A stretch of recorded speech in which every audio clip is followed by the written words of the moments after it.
ये कहानी लेखक की अपनी भावनाओं के द्वारा लिखी गई है। इस कहानी को सुनकर आप अपना मनोरंजन कर सकते हैं। इस कहानी में दर्शाए गए पात्र, उत्पादन और घटनाएं सभी काल्पनिक हैं। कहानी किसी भी व्यक्ति के भावनाओं, प्रथाओं और परंपराओं का अपमान नहीं करती है। ये कहानी पूरी तरह से काल्पनिक है। दोस्तों, सिर्फ आपसे एक ही रिक्वेस्ट है कि आप हमारी वीडियो को लाइक और सब्सक्राइब कर लिया कीजिए, क्योंकि हम इसे बहुत ही मेहनत से बनाते हैं और आप बिना लाइक और सब्सक्राइब किया ही चले जाते हैं। प्लीज प्लीज प्लीज, यह आपका प्यार होगा हमारे लिए। आप हमारे चैनल को लाइक और सब्सक्राइब जरूर कर लिया कीजिए, जिससे हमें लगेगा कि हमारी मेहनत व्यर्थ नहीं जा रही है और आपको हमारी वीडियो पसंद आई, और इसी तरह हम आगे भी अच्छी अच्छी स्टोरी आपके लिए लाते रहेंगे। चवन अंत या प्रारंभ।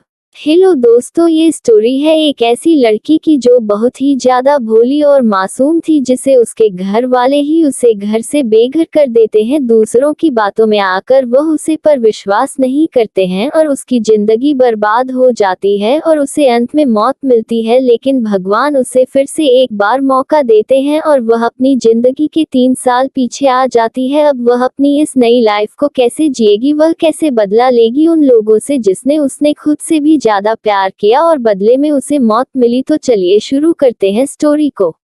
एक अपार्टमेंट में जहां चारों तरफ अंधेरा ही अंधेरा था, वही एक लड़की उस अपार्टमेंट के हॉल में रखे सोफे पर लेटी हुई थी। वो कांप रही थी। थोड़ी देर बाद वो एक चीख के साथ उठकर बैठ जाती है और वो हाफ रही थी। उसकी आंखों में एक डर था। थोड़ी देर बाद वो थोड़ी नॉर्मल होती है। तब उसकी नजर अपने आसपास जाती है तो वो अपने पास रखे फोन को उठाकर देखती है और आज की तारीख देखकर वो हैरान हो जाती है और वो हकलाते हुए बोलती है, ये क्या है? ये मैं 3 साल पीछे कैसे आ गई? नहीं, ये नहीं हो सकता है। ये बोल वो अपनी जगह से खड़ी होती है और टीवी ऑन करके न्यूज लगाकर उसमें डेट देखने लगती है। उसकी हालत खराब हो रही थी। वो पैनिक करने लगती है और वो खुद से बोलती है, ऐसा कैसे हो सकता है? क्या वो सब एक सपना था? नहीं लग तो नहीं रहा था। वो एक एक जख्म मुझे ऐसा लग रहा है मैंने जिया है। वो एक एक पल मुझे मौत से भी बदतर था। नहीं नहीं, मैं अपने साथ वो सब नहीं होने दूंगी। उसके बाद उसकी आंख गुस्से से लाल हो जाती है और उसके हाथों की मुट्ठियां बन जाती है। वो खुद से बोलती है, पिछली बार आप सब की वजह से मैंने अपना सब कुछ खोया था। अरे क्या नहीं किया था मैंने आप सब के लिए, आप सब का प्यार पाने के लिए, लेकिन मेरे हिस्से में सिर्फ सबकी नफरत ही लिखी थी। अरे मैंने तो सिर्फ अपने हिस्से का प्यार मांगा था, बस उसकी मुझे इतनी बड़ी सजा मिली। क्या गलती थी मेरी? मेरे अपनों ने ही मेरा साथ नहीं दिया। इसके साथ उसकी आंखों से आंसू बहने लगते हैं। फिर वो अपने अपने आंसू साफ करते हुए नफरत से बोलती है, बस बहुत हो गया अब। बहुत खराब कली मैंने अपनी जिंदगी आप सबके पीछे, लेकिन अब नहीं। अब आपको एक नई अनामिका को देखने को मिलेगा, जिसकी जिंदगी में आप लोगों का कोई वजूद नहीं होगा। आपने मुझे ठुकराया था ना, आज मैं आप सबको ठुकराती हूँ आपसे, और अभी से मैं सिर्फ अनामिका हूँ। ना ही मेरे पीछे कोई सरनेम है, ना ही मेरा कोई अपना। अब से मैं एक अनाथ हूँ जिसके लिए खुद से ज्यादा किसी की अहमियत नहीं है। अभी तक अनामिका बहुत हद तक शांत हो गई थी। देखने में अनामिका किसी अप्सरा से कम नहीं लगती थी। उसे देखकर लोगों को अपना पहला प्यार याद आ जाता था। अच्छी खासी हाइट, उसकी नीली आंखें जिसमें लोगों को खो जाने का मन करता था, कमर तक लहराते काले घने बाल जिसने देखकर उन्हें छूने का मन करे, उसका वो भोला और मासूम सा चेहरा जिसे देख हर कोई उसका दीवाना हो जाए, उसकी स्किन किसी नई बॉर्न बेबी की तरह अगर कोई छुए तो निशान पड़ जाए। अंडस्को ये बहुत ही शांत और कम बोलना पसंद करती है। इन्हें अपनी फीलिंग और बातें दोनों एक्सप्रेस करना नहीं आता है। ये हमेशा से ही किसी से ज्यादा बहस नहीं करती है, इसलिए सबको लगता है ये डरपोक है और सब इन्हें परेशान करते हैं। वही अनामिका खुद को हाईलाइट नहीं करना चाहती थी। एक वो पहले से उसका इतना सुंदर होने की वजह से सब उसके दुश्मन बन जाते थे, और वो किसी से लड़ाई मोल लेकर खुद के लिए और मुसीबत नहीं बढ़ाना चाहती थी। लेकिन आज उसे ये सब बेफिजूल ही लग रहा था। अगर वो खुद के लिए जीती, ना कि उन स्वार्थी लोगों के लिए, तो उसके साथ वो सब नहीं होता। अभी तक अनामिका ने बहुत हद तक खुद को शांत भी कर लिया था और संभाल भी लिया था। तभी उसका ध्यान अपने घर पर जाता है। तभी उसे याद आता है कि आज उसकी मुलाकात कॉलेज में उसकी बहन कम दुश्मन मायरा से उसकी मुलाकात हुई थी। तभी मायरा को पता था कि अनामिका अपने परिवार के प्यार के लिए बहुत तरसती है, इसलिए उसके उसे और भड़काने के लिए उससे कहा था कि उसके पापा ने कब अनामिका का कमरा मायरा को दे दिया है, ये बोलकर कि अब वो उस परिवार की प्रिंसेस है। ये जानने के बाद अनामिका का तो दिल ही टूट गया था। वो घर आकर बहुत रोई थी और गुस्से में घर का सारा सामान फेंक दिया था। उसे याद था आज के ही दिन से उसकी बर्बादी शुरू हुई थी। जब वो इसका जवाब मांगने अपने घर गई थी तो अनामिका से अपना गुस्सा बर्दाश्त ही नहीं हुआ था। उसने वहां जाकर बहुत तमाशा किया था और मायरा से सबको और भड़का दिया था, उसके परिवार को उसके खिलाफ, और उन लोगों ने अनामिका को धक्का मारकर घर से बाहर फेंक दिया था।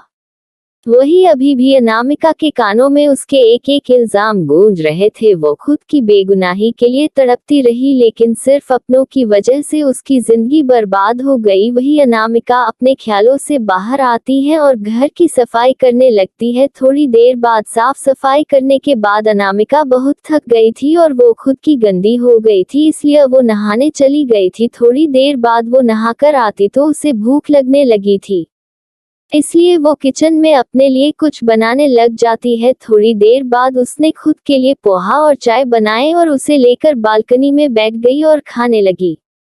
खाने के बाद उसे थोड़ी शांति मिली क्योंकि वो कल रात से भूखी थी। फिर वो उठकर बाहर की तरफ देखने लगती है। उसके दिमाग में बहुत कुछ चल रहा था, आगे क्या करना है इस बारे में वो अभी अपने में खोई हुई थी कि तभी उसे कुछ आवाज आती है। वो उस तरफ देखती है जहां से आवाज आ रही थी। ये आवाज उसके नीचे वाली बालकनी से आ रही थी। वहां एक लड़का जो उसकी की उम्र का था, उसके गोद में एक बच्चा था जो देखने में बहुत क्यूट था। वही उन्हें देखकर अनामिका के चेहरे पर मुस्कान आ जाती है, लेकिन उसकी आंखें नम हो जाती है। वो लड़का, उसका नाम नितिन था, जो उसके ही कॉलेज में उसका सीनियर था, जो अनामिका के साथ हमेशा ही खड़ा रहा है उसे प्रोटेक्ट करने के लिए, लेकिन सीक्रेटली, क्योंकि अनामिका हमेशा से ही अकेली रही थी इसलिए वो किसी को खुद के पास नहीं आने देती थी। जब नितिन ने उससे बात करने की कोशिश करी थी तब अनामिका उसे हमेशा ही इग्नोर कर देती थी, लेकिन नितिन ने कभी भी उसे अकेले नहीं छोड़ा। वही अनामिका भी जब बालकनी में होती थी तो नितिन को परेशान करने के लिए ऊपर से उस पर पानी फेंकती थी। वही ये याद करके अनामिका के चेहरे पर मुस्कान आ जाती है, लेकिन तभी उसको उसका खराब बिहेवियर याद आता है। ये याद आते ही उसकी मुस्कान उसके चेहरे से चली जाती है। फिर वो बालकनी से अपने कमरे में चली जाती है और अपना अकाउंट देखने लगती है, क्योंकि उसे अभी अपनी कॉलेज फीस भी भरनी थी। वैसे तो हर साल अनामिका की कॉलेज फीस जमा हो जाती थी उसके पापा के असिस्टेंट उसके पापा के कहने पर, लेकिन अब वो उनसे कोई रिश्ता नहीं रखना चाहती थी, ना ही उनसे कोई मदद लेना चाहती थी। वही अनामिका के जाने के बाद नितिन अपने हाथ में लिए छोटे बच्चे से, जो अभी 2 या 3 साल का ही था, उससे बोलता है, लगता है एंजल का मूड ठीक नहीं है। कल जब वो कॉलेज से निकल रही थी तो मैंने उसे चुड़ैल को एंजल को परेशान करते हुए देखा था। फिर रात में उसके अपार्टमेंट से बहुत आवाजें भी आ रही थी। फिर नितिन अपनी गोद में लिए हुए बच्चे से बोलता है, दक्ष देखना, मैं एंजल को प्रोटेक्ट करूंगा, किसी को भी उसे हार्म नहीं करने दूंगा। मैं हमेशा ही उसके सामने किसी ढाल की तरह खड़ा रहूंगा और उसे प्रोटेक्ट करूंगा। वही दक्ष तो नितिन की बात बहुत ध्यान से सुन रहा था, जैसे उसे समझ में आ रहा था कि नितिन क्या बोल रहा है। वही उसकी बात खत्म हो बाद दक्ष भी अपनी तोतली आवाज में एंडल एंडल बोलने लगता है। वही नितिन के चेहरे पर मुस्कान आ जाती है दक्ष की इस हरकत पर। तभी नितिन की दादी कुंती सिंघल वहां आ जाती है और नितिन से बोलती है, आए नालायक, वहां खड़े खड़े किसे ताड़ रहा है? बाहर तो ऐसे देख रहा है जैसे मेरी बहू को देख रहा है। मुझे नहीं पता है क्या मेरा ये सपना कभी पूरा ही नहीं होगा। होश ना जाने क्या पापा करे थे मैंने, जो मुझे ऐसा पोता मिला है जिसकी एक भी गर्लफ्रेंड नहीं है। अरे बता दे, तुझे कहीं लड़के तो पसंद नहीं है? मुझे कोई दिक्कत नहीं है, मैं बहुत ही ब्रॉड माइंडेड हूँ।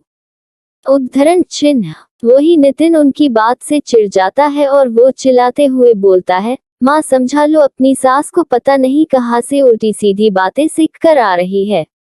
और हाँ, मुझे लड़कों में कोई इंटरेस्ट नहीं है, मुझे लड़कियों में ही इंटरेस्ट, लेकिन ढंग की लड़की भी तो मिलनी चाहिए। अब मैं कोई भी उठा कर ले आऊं और वो आपको घर से बाहर निकाल दे या आपको खाना ना दे, फिर चलेगा आपको?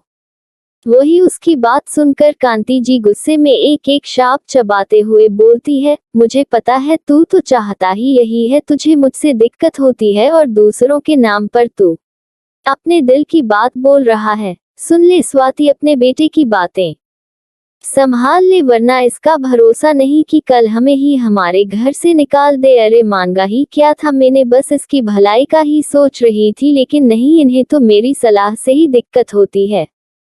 वही थोड़ी देर बाद एक औरत आती है जिनके चेहरे पर से बताया नहीं जा सकता था कि उनकी उम्र क्या है, लेकिन वो देखने में बहुत सुंदर और शांत थी। उनके हाथ में बेलन था और वो उन दोनों के पास आती है और उन दोनों को बेलन दिखते हुए बोलती है, मुझे ना आप दोनों की यही हरकत पसंद नहीं आती है। अरे सुबह सुबह शुरू हो जाते हो, अरे लड़ना है तो लड़ो, मुझे क्यों बीच में खींच रहे हो? मुझे भी खुद में उलझा लोगे, फिर खाना बनने में देर हो जाएगी और आप दोनों ही मेरा दिमाग खा जाओगे। जितना लड़ना है लड़ो, लेकिन मुझसे दूर ही रहना, मुझे इन सब में लाने की जरूरत नहीं है और अब मैं और आपकी लड़ाई नहीं सुनना चाहती हूँ। वही कांति जी और नितिन की बोलती तो स्वाति जी बेलन देखते ही बंद हो गई थी, वो कुछ बोलने की हिम्मत ही नहीं कर रहे थे। तभी स्वाति जी कांति जी से बोलती है, और माँ आप अभी तक यहाँ क्या कर रही है? अभी तक आपको गार्डन में नहीं जाना है? आपकी सहेलियाँ आपका इंतजार नहीं कर रही है? तभी नितिन को तो जैसे मौका मिल जाता है वो बोलता है, माँ मैं बोल रहा हूँ, इनकी ये जो सहेलियाँ हैं ना, वो इनके दिमाग में फालतू की चीजें भर रही है। अभी उसने ये बोला ही था कि तभी स्वाति जी उसे घूरती है तो वो शांत हो जाता है। वही दक्ष जो ये सब देख रहा था, उसका तो बढ़िया एंटरटेनमेंट हो रहा था, वो खुशी में ताली बजाने लगता है। वही उसे देखकर सबके चेहरे पर मुस्कान आ जाती है। तभी स्वाति जी आगे आती हैं और उसके गाल पर किस करती है और बोलती है, अरे वाह, आज तो हमारा दक्ष बहुत ही क्यूट लग रहा है। वही कांति जी बोलती है, सिर्फ आज नहीं, हमारा दक्ष तो पैदा ही क्यूट हुआ था। चलो अब मैं चलती हूँ, वरना सीमा और रीना मुझसे सुनाने लग जाएगी। ये बोल वो वहां से चली जाती है। वही स्वाति जी भी वापस से किचन में खाना बनाने चली जाती है और नितिन दक्ष को लेकर अपने कमरे में आ जाता, उसे कॉलेज का असाइनमेंट करना था। वही एक कमरे में एक लड़की अपने हाथ को मसलते हुए टेंशन में इधर उधर घूम रही थी। वो खुद से बोलती है, नहीं, मेरा प्लान खराब नहीं हो सकता है, मैंने बहुत मेहनत करी है यहाँ अपनी जगह बनाने के लिए। अगर मुझे सब कुछ अपना बनाना है तो उसका रिश्ता इस घर के तो न जरूरी है, वरना वो बूढ़ा कुछ भी कर सकता है। एक तो वो मुझे पहले से ही पसंद नहीं करता है। कितना अच्छा प्लान बनाया था, बदकाया भी था मैंने, लेकिन पता नहीं क्यों वो नहीं आई। ये तुमने अच्छा नहीं किया अनामिका, मैं तो शांति से तुम्हें इस परिवार से अलग करना चाहती थी, लेकिन अब तुम्हारे साथ जो होगा उसकी जिम्मेदार तुम खुद होगी। तुम्हें पता चलना चाहिए कि तुमने मायरा से उलझने को कोशिश करी है। वो ये बोल मिरर के सामने खड़ी होकर खुद को देखती है, उसके चेहरे पर एक जहरीली मुस्कान थी। तभी कोई उसके कमरे का गेट खटखटाता है तो वो उसे अंदर आने को बोलती है, तो एक सर्वेंट अंदर आती है और उसे ग्रीट करते हुए बोलती है, छोटी मालकिन, मालकिन ने आपको नीचे खाने पर बुलाया है। ये सुन मायरा उस सर्वेंट को जाने का इशारा करती है तो वो उन्हें ग्रीट करके चली जाती है। वही उसके जाने के बाद मायरा जहरीली हंसी के साथ बोलती है, ओफो अनामिका, काश तुमने सुना होता ये छोटी मालकिन, तुम्हारा दिल तो टुकड़ों में टूट जाता ये जानकर कि यहाँ सब ने तो मुझे भुला दिया है और तुम्हारी जगह अब मैंने यहाँ ले ली है। लेकिन तुम परेशान मत हो, मैं इन सब का बहुत ख्याल रखूंगी। ये बोल वो पागलों की तरह हंसने लगती है, फिर वहां से फ्रेश होने चली जाती है। वही अनामिका जब लंच के टाइम पर किचन में खाना बनाने के आती है तो उसे कुछ भी नहीं मिलता है। वो अभी तक अपने घर से मिल रहे पैसों पर ही डिपेंडेंट थी, लेकिन अभी उसने अपने अकाउंट में देखा तो उसे 15,000 रुपए ही दिखे थे। उसने उन पैसों को निकाल कर दूसरे अकाउंट के डालने का और उस अकाउंट को बंद करने का सोचा था, क्योंकि ये ही एक आखिरी कड़ी है उन लोगों से जुड़ी हुई है। इसके बाद वो उन लोगों से हर तरह से अलग हो जाएगी। वही अनामिका को बहुत तेज भूख लगी थी, इसलिए उसने सोचा कि थोड़ा किचन का सामना ले आए और बैंक में जाकर नए अकाउंट भी खोल आए। इसलिए वो रेडी होकर निकल जाती है। पहले वो बैंक में जाकर अपने पीछे अकाउंट से सारे पैसे निकल कर उसे बंद करवा देती है। फिर अपना नया अकाउंट खोलकर वो पैसा उस अकाउंट में ट्रांसफर करके किराने की दुकान में सामना लेने चली जाती है। चटू मिलना। वही अनामिका को बहुत तेज भूख लगी थी, इसलिए उसने सोचा कि थोड़ा किचन का सामना ले आए और बैंक में जाकर नए अकाउंट भी खोल आए। इसलिए वो रेडी होकर निकल जाती है। पहले वो बैंक में जाकर अपने पीछे अकाउंट से सारे पैसे निकलकर उसे बंद करवा देती है। फिर अपना नया अकाउंट खोलकर वो पैसा उस अकाउंट में ट्रांसफर करके किराने की दुकान में सामना लेने चली जाती है। अब आगे वही अनामिका सारा किराने का सामान खरीद कर वापस अपार्टमेंट में आ गई थी। वो अभी लिफ्ट में ही थी कि उसके बाद ही लिफ्ट में कांति दादी एंटर करती है। वही अनामिका का ध्यान जैसे ही उन पर जाता है उसकी आंखों नम हो जाती है। उसे अपने पिछली जिंदगी याद आ जाती है। डॉट डॉट डॉट जहां एक बार अनामिका अपने डेट से मिलकर अपने अपार्टमेंट आ ही रही थी, वो बहुत टूटी हुई थी। उस दिन मायरा ने अनामिका पर उसके किडनैप का इल्जाम लगाया था। अनामिका से सबको बहुत समझाया था कि उसने ऐसा कुछ नहीं किया, लेकिन जैसे सबको तो अनामिका पर भरोसा ही नहीं था। सब ने अनामिका को बहुत सुनाया था और उसे उनके परिवार से हमेशा के लिए निकाल दिया था। वो बिना किसी मोटिव के चली ही जा रही थी, तभी एक कार आकर उसे टक्कर मारकर चली जाती है। इसे भी मायरा ने ही प्लान किया था। तभी वहां से कांति जी, नितिन और स्वाति जी भी वहीं से जा ही रहे थे कि तभी उनका ध्यान अनामिका पर जाता है। वो लोग तुरंत अनामिका को लेकर हॉस्पिटल पहुंचते हैं। वहां अनामिका का ऑपरेशन स्टार्ट होता है। तभी नर्स बाहर आती है और सबको देखकर बोलती है, देखिए पेशेंट की कंडीशन बहुत क्रिटिकल है और हमारे ब्लड बैंक में उनका ब्लड नहीं है। तभी नितिन उनसे पूछता है कि अनामिका का ब्लड ग्रुप कौन सा है, तो डॉक्टर बोलते हैं बी पॉजिटिव। यही ब्लड ग्रुप स्वाति जी का था, तो वो अनामिका को ब्लड डोनेट करती है। वही 2 दिन बाद अनामिका को होश आता है तो एक एक करके उसके दिमाग में वापस सब रील की तरह ही चल रहा था। तभी नितिन अपने पूरे परिवार के साथ अनामिका से मिलने आता है, लेकिन अनामिका किसी से बात करने में मूड में ही नहीं थी। वो हर तरह से टूट गई थी। उसे लगता था कि सारे रिश्ते बस फायदे के लिए होते हैं। वही कांति जी आगे आती हैं और अनामिका के सर पर प्यार से हाथ फेरकर बात करने की कोशिश करती है, लेकिन अनामिका तो जैसे कुछ सुनने को तैयार ही नहीं थी। वो बस सबको वहां से बाहर जाने को बोल रही थी। वो गुस्से में बस यही चिल्ला रही कि सब मतलबी होते हैं, सब मुझसे नफरत करते हैं, मुझे किसी के प्यार की जरूरत नहीं है। वही उसके चिल्लाने की वजह से नज़ अंदर आती है और उन तीनों को अनामिका के रूम से निकाल देती है। उसके बाद जब थोड़े दिन बाद अनामिका को डिस्चार्ज मिलता है, तब भी नितिन अनामिका को लेने आया था, क्योंकि उसे अनामिका की बहुत फिक्र रहती थी। उसने अनामिका के बारे में घर पर बता दिया था। तब स्वाति जी ने उसे अनामिका को लाने को बोला था, लेकिन अनामिका ने उसे पूरी तरह से इग्नोर कर दिया था। वो लोग हमेशा ही अनामिका से बात करने की कोशिश करते थे, उसके बारे में जानने की कोशिश करते थे, लेकिन अनामिका अब बहुत हद तक टूट गई थी। उनका ऐसे बार बार उसकी केयर करना अनामिका को सब ड्रामा ही लगता था। वही जब अनामिका को मायरा ने पकड़ लिया था, तब कांति जी उसे देख लिया था। वो अनामिका को बचाने भी आई थी, लेकिन एक गुंडे ने धक्का दे दिया था, जिससे कांति दादी का सर वहां रखे पत्थर पर लगता है और वो वही गिर जाती है। वही अनामिका उन्हें बचाने के लिए जाना चाहती थी, लेकिन वो उन गुंडों की गिरफ्त में थी। तभी वहां नितिन भी आ जाता है। वो अनामिका को छुड़ाने के लिए कोशिश करता है, तो वो नितिन को शूट कर देते हैं। वही अनामिका ये देखकर बहुत टूट गई थी कि कैसे जो उसका परिवार उसे उसकी फिक्र ही नहीं है, वो लोग तो खुशी से जी रहे होंगे, और यहाँ जिन लोगों को उसने इग्नोर किया, क्या क्या नहीं कहा खुद से दूर रखने के लिए, लेकिन आज उसे उसके परिवार की जरूरत थी, लेकिन आज उसकी मदद के लिए वो लोग लड़ रहे थे और उसकी वजह से आज उसकी हालत खराब थी। उद्धरण चिन्ह। वही अनामिका कुछ आवाज से होश में आती है। ये लिफ्ट बंद होने की आवाज थी। वही कांति दादी अंदर आ गई थी। वो बहुत खुश मिजाज थी, इसलिए वो सामने से अनामिका से बात करने के लिए बोलती है, बेटा आप यही रहते हो क्या? आपको यहाँ देखा नहीं क्या? आप यहाँ नए रहने आए हो? तो अनामिका बस एक मुस्कान के साथ बोलती है, नहीं, मुझे काफी टाइम हो गया है यहाँ आए हुए, मैं 4th फ्लोर पर ही रहती हूँ। तो कांति दादी बोलती है, मतलब बेटा आप हमारे फ्लो के ऊपर वाले फ्लो में रहते हो, लेकिन बेटा हमने आपको ज्यादा देखा नहीं। वही उनकी बात सुनकर अनामिका के चेहरे पर एक दर्द भरी मुस्कान आ जाती है, लेकिन वो जैसे तैसे करके खुद को संभालती है और बोलती है, वो मैं कॉलेज जाती हूँ इसलिए बिजी रहती हूँ।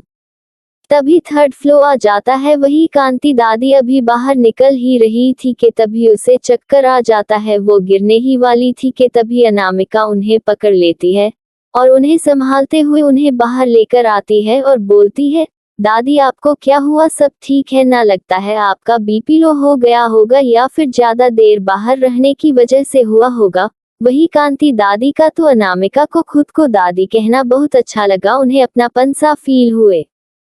वही अनामिका उन्हें संभालते हुए उनके घर के सामने ले जाती है और डोर बेल प्रेस करती है तो स्वाति जी गेट खोलती है। वही जब वो देखती है कि कोई लड़की दादी को सहारा लेकर आ रही है तो वो घबरा जाती है और पूछती है, माँ क्या हुआ, आप ठीक हो क्या, क्या हुआ है? वही उनकी बात सुनकर कांति जी उन्हें शांत करते हुए बोलती है, सारे शांत हो जा, टेंशन देवी मैं ठीक हूँ, बस अभी धूप से चल कर आई हूँ ना, तो थोड़े चक्कर आ गए थे बस। वही अनामिका तब तक उन्हें लेकर घर के अंदर आ गई थी। वो दादी को शांति से सोफे पर बैठती है और फिर उन दोनों को देखकर बोलती है, अच्छा अब मैं चलती हूँ।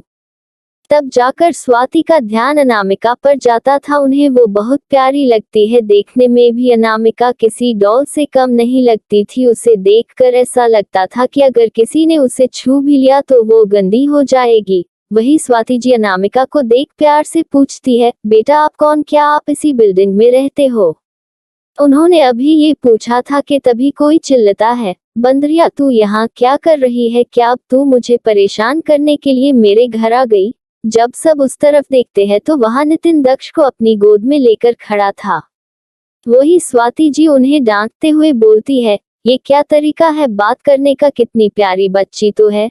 वही नितिन उन्हें टोंट करते हुए बोलता है, माँ आप जो रोज सुबह मुझे पूछती है ना कि मैं बालकनी में पौधों को पानी देने जाता हूँ या खुद को नहलाने, वो कोई और नहीं यही बंदरिया ही करती थी, रोज मुझे बालकनी में पानी डालकर मुझे दोबारा नहला देती है।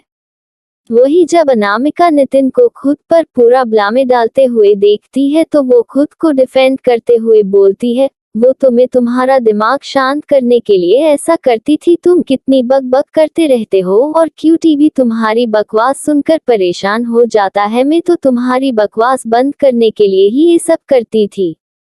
वही उसकी बात सुनकर नितिन उसे चुप कराते हुए बोलता है, ओए बंदरिया तेरे कहने का क्या मतलब है, मैं बकवास करता हूँ और दक्ष को पकाता हूँ, तू रुक मैं तुझे बताता हूँ। ये बोल नितिन दक्ष को दादी को देता है और उसे पकड़ने के लिए पीछे भागने लगता है। वही अनामिका उसे सुनाए जा रही थी और नितिन भी उससे कुछ ना कुछ बोले जा रहा था। वही स्वाति जी और कांति दादी अपनी नम आंखों से उन दोनों को ही देख रहे थे। वही कांति दादी नम आंखों से ये देख बोलती है, स्वाति कितने समय बाद हमारे घर में खुशियाँ आई है ना, सही में ये बच्ची हमारी खुशियाँ लेकर घर आई है, देखा ना तूने हमारा नितिन जिसने ऐसे मजाक मस्ती करना ही छोड़ दिया था, इतने टाइम बाद उसे ऐसे देख अच्छा लग रहा है। वही स्वाति जी भी उनकी बातों में हाँ में हाँ मिलाती है। तभी उन सब के कान में दक्ष की खिलखिलाने की आवाज सबके कान में पड़ती है। वही स्वाति जी कांति जी नितिन तो हैरानी से दक्ष को देख रहे थे, क्योंकि दक्ष बाकी बच्चों की तरह खिलखिलाकर नहीं हंसता था, वो ज्यादातर शांत ही रहता था। वही अनामिका जब दक्ष को इतना खुश देखती है तो वो स्वाति जी के पास आती है और उनसे पूछती है, क्या आंटी मैं क्यूटी को ले सकती हूँ? वही स्वाति जी सब दक्ष को इतना खुश देखती है तो अनामिका को दक्ष को दे देती है। वही दक्ष अनामिका की गोद में आते ही बोलता है, एंजल। वही कांति दादी स्वाति जी और नितिन जब दक्ष को इतना खुश देखते हैं तो उन सब के चेहरे पर मुस्कान आ जाती है। वही नितिन बोलता है, माँ मुझे ना हमेशा अनामिका में अपनी बहन नजर आती है, ऐसा लगता है कि मुझे मेरी बहन वापस मिल गई है। वही कांति जी और स्वाति जी भी नितिन की बातों को बहुत अच्छे से समझ रहे थे। वही थोड़ी देर खेलने के बाद अनामिका को भूख लगने लगती है, तब उसका ध्यान उन तीनों पर जाता है। फिर वो थोड़ा ऑकवर्ड होते हुए बोलती है, मुझे लगता है मुझे अब जाना चाहिए। वही स्वाति जी उनसे बोलती है, अरे बेटा ऐसे क्यों जा रहे हो, अब आए हो तो कुछ खा कर जाओ। तभी अनामिका मना करते हुए बोलती है, अरे नन्ही आंटी मुझे भूख नहीं लगी है, आप टेंशन मत लो, मैं बिल्कुल ठीक हूँ। तभी अनामिका के पेट से आवाज आने लगी। वही ये सुनकर अनामिका ऑकवर्ड हो जाती है। वही नितिन अनामिका पर हंसते हुए बोलता है, माँ आपने देखा, कोई तो अभी कह रहा था कि उसे भूख नहीं है, लेकिन फिर ये आवाज कैसी है। तभी कांति दादी नितिन को डांटते हुए बोलती है, तू क्यों मेरी बच्ची को परेशान कर रहा है। फिर वो अनामिका का हाथ पकड़कर डाइनिंग टेबल के पास ले जाती है और उसे वहां बैठा देती है।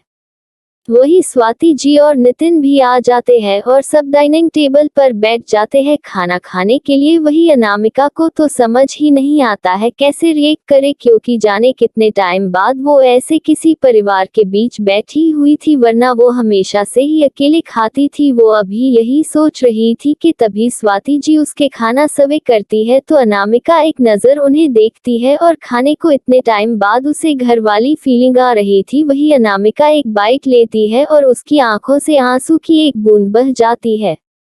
तो दोस्तों अब आगे स्टोरी में क्या होगा जानने के लिए बढ़ाते हैं नेक्स्ट चैप्टर की तरफ। पर आगे बढ़ने से पहले हमारे चैनल SS एक्सप्लेनर 7 को लाइक और सब्सक्राइब जरूर कर दीजिए, जिससे नेक्स्ट वीडियो का नोटिफिकेशन आपको मिल सके। तो चलिए आगे बढ़ते हैं स्टोरी में। चैप्टर 3 पुरानी बातें। वही स्वाति जी और नितिन भी आ जाते हैं और सब डाइनिंग टेबल पर बैठ जाते हैं खाना खाने के लिए। वही अनामिका को तो समझ ही नहीं आता है कैसे रिएक्ट करे, क्योंकि जाने कितने टाइम बाद वो ऐसे किसी परिवार के बीच बैठी हुई थी, वरना वो हमेशा से ही अकेले खाती थी। वो अभी यही सोच रही थी कि तभी स्वाति जी उसके खाना सर्व करती है तो अनामिका एक नजर उन्हें देखती है और खाने को इतने टाइम बाद उसे घर वाली फीलिंग आ रही थी। वही अनामिका एक बाइट लेती है और उसकी आंखों से आंसू की एक बूंद बह जाती है। अब आगे। वही जब तीनों अनामिका को ऐसे देखते हैं घबरा जाते हैं, उन्हें समझ ही नहीं आता है कि अभी हुआ क्या, अभी तो सब ठीक था। वही स्वाति जी अनामिका को ऐसे देख तुरंत उसके पास आती हैं और उसका चेहरा प्यार से अपने हाथ में लेती है और बोलती है, क्या हुआ बेटा, आपकी आंखों में आंसू क्यों है। वही अनामिका तुरंत अपने आंसू साफ करती है और एक फीकी मुस्कान के साथ बोलती है, वो क्या है ना, मैंने जब से होश संभाल है तब से बस खुद के हाथ का ही खाना खाया है, क्या भी ऑर्डर करके पहली बार घर का खाना खाया है, इसलिए अच्छा लग रहा है। वही सबको तो समझ ही नहीं आता है कैसे रिएक्ट करे। वही कांति दादी बोलती है, तो बेटा आपका परिवार कहाँ है और क्या आप अकेले रहती हो। वही उनकी बात सुनकर अनामिका एक दर्द भरी मुस्कान के साथ बोलती है, आप मुझे अनाथ समझ सकते हैं, मेरे पास पूरा परिवार होकर भी नहीं है, उन्होंने मुझे अनाथों की तरह जीने के लोए छोड़ दिया। वही अनामिका की बात सुनकर वहां शांति छा जाती है। तीनों को समझ नहीं आता है कैसे रिएक्ट करे। वही दादी अपने आप को पूछने से रोक ही नहीं पाती है, बेटा अगर आपको सही लगी तो आप हमसे सब शेयर कर सकती है, इन सब से आपके दिल हल्का हो जाएगा और आपको अच्छा लगेगा। वही अनामिका उसकी बात सुनकर खामोश हो जाती है और कहीं खो जाती है। वही स्वाति जी को लगता है कि अनामिका कुछ बताना नहीं चाहती है, इसलिए वो बोलती है, बेटा अगर आपका बताने का मन नहीं है तो कोई बात नहीं, आपको इतना परेशान होने की जरूरत नहीं है। वही उनकी बात सुनकर अनामिका बोलती है, आंटी इसमें परेशान होने वाली कोई बात नहीं है, परेशान अपनों के लिए हुआ जाता है, लेकिन मेरा रिश्ता तो उनसे बहुत पहले ही टूट गया था। तभी नितिन अनामिका के हाथ में अपना हाथ रखकर उसे शांत रहने के लिए इशारा करता है। तो अनामिका गहरी सांस लेकर बोलती है, मेरा पूरा नाम अनामिका सहगल है। वही ये सुनकर वहां बैठे हर किसी को झटका लगता है, क्योंकि सहगल फैमिली मुंबई की फेमस फैमिली में से एक थी, लेकिन उस फैमिली के तो हर मेंबर जो सब जानते थे, तो फिर अनामिका क्यों नहीं देखी जाती है अपनी फैमिली के साथ। लेकिन वो अनामिका का आगे बोलने का इंतजार करते हैं।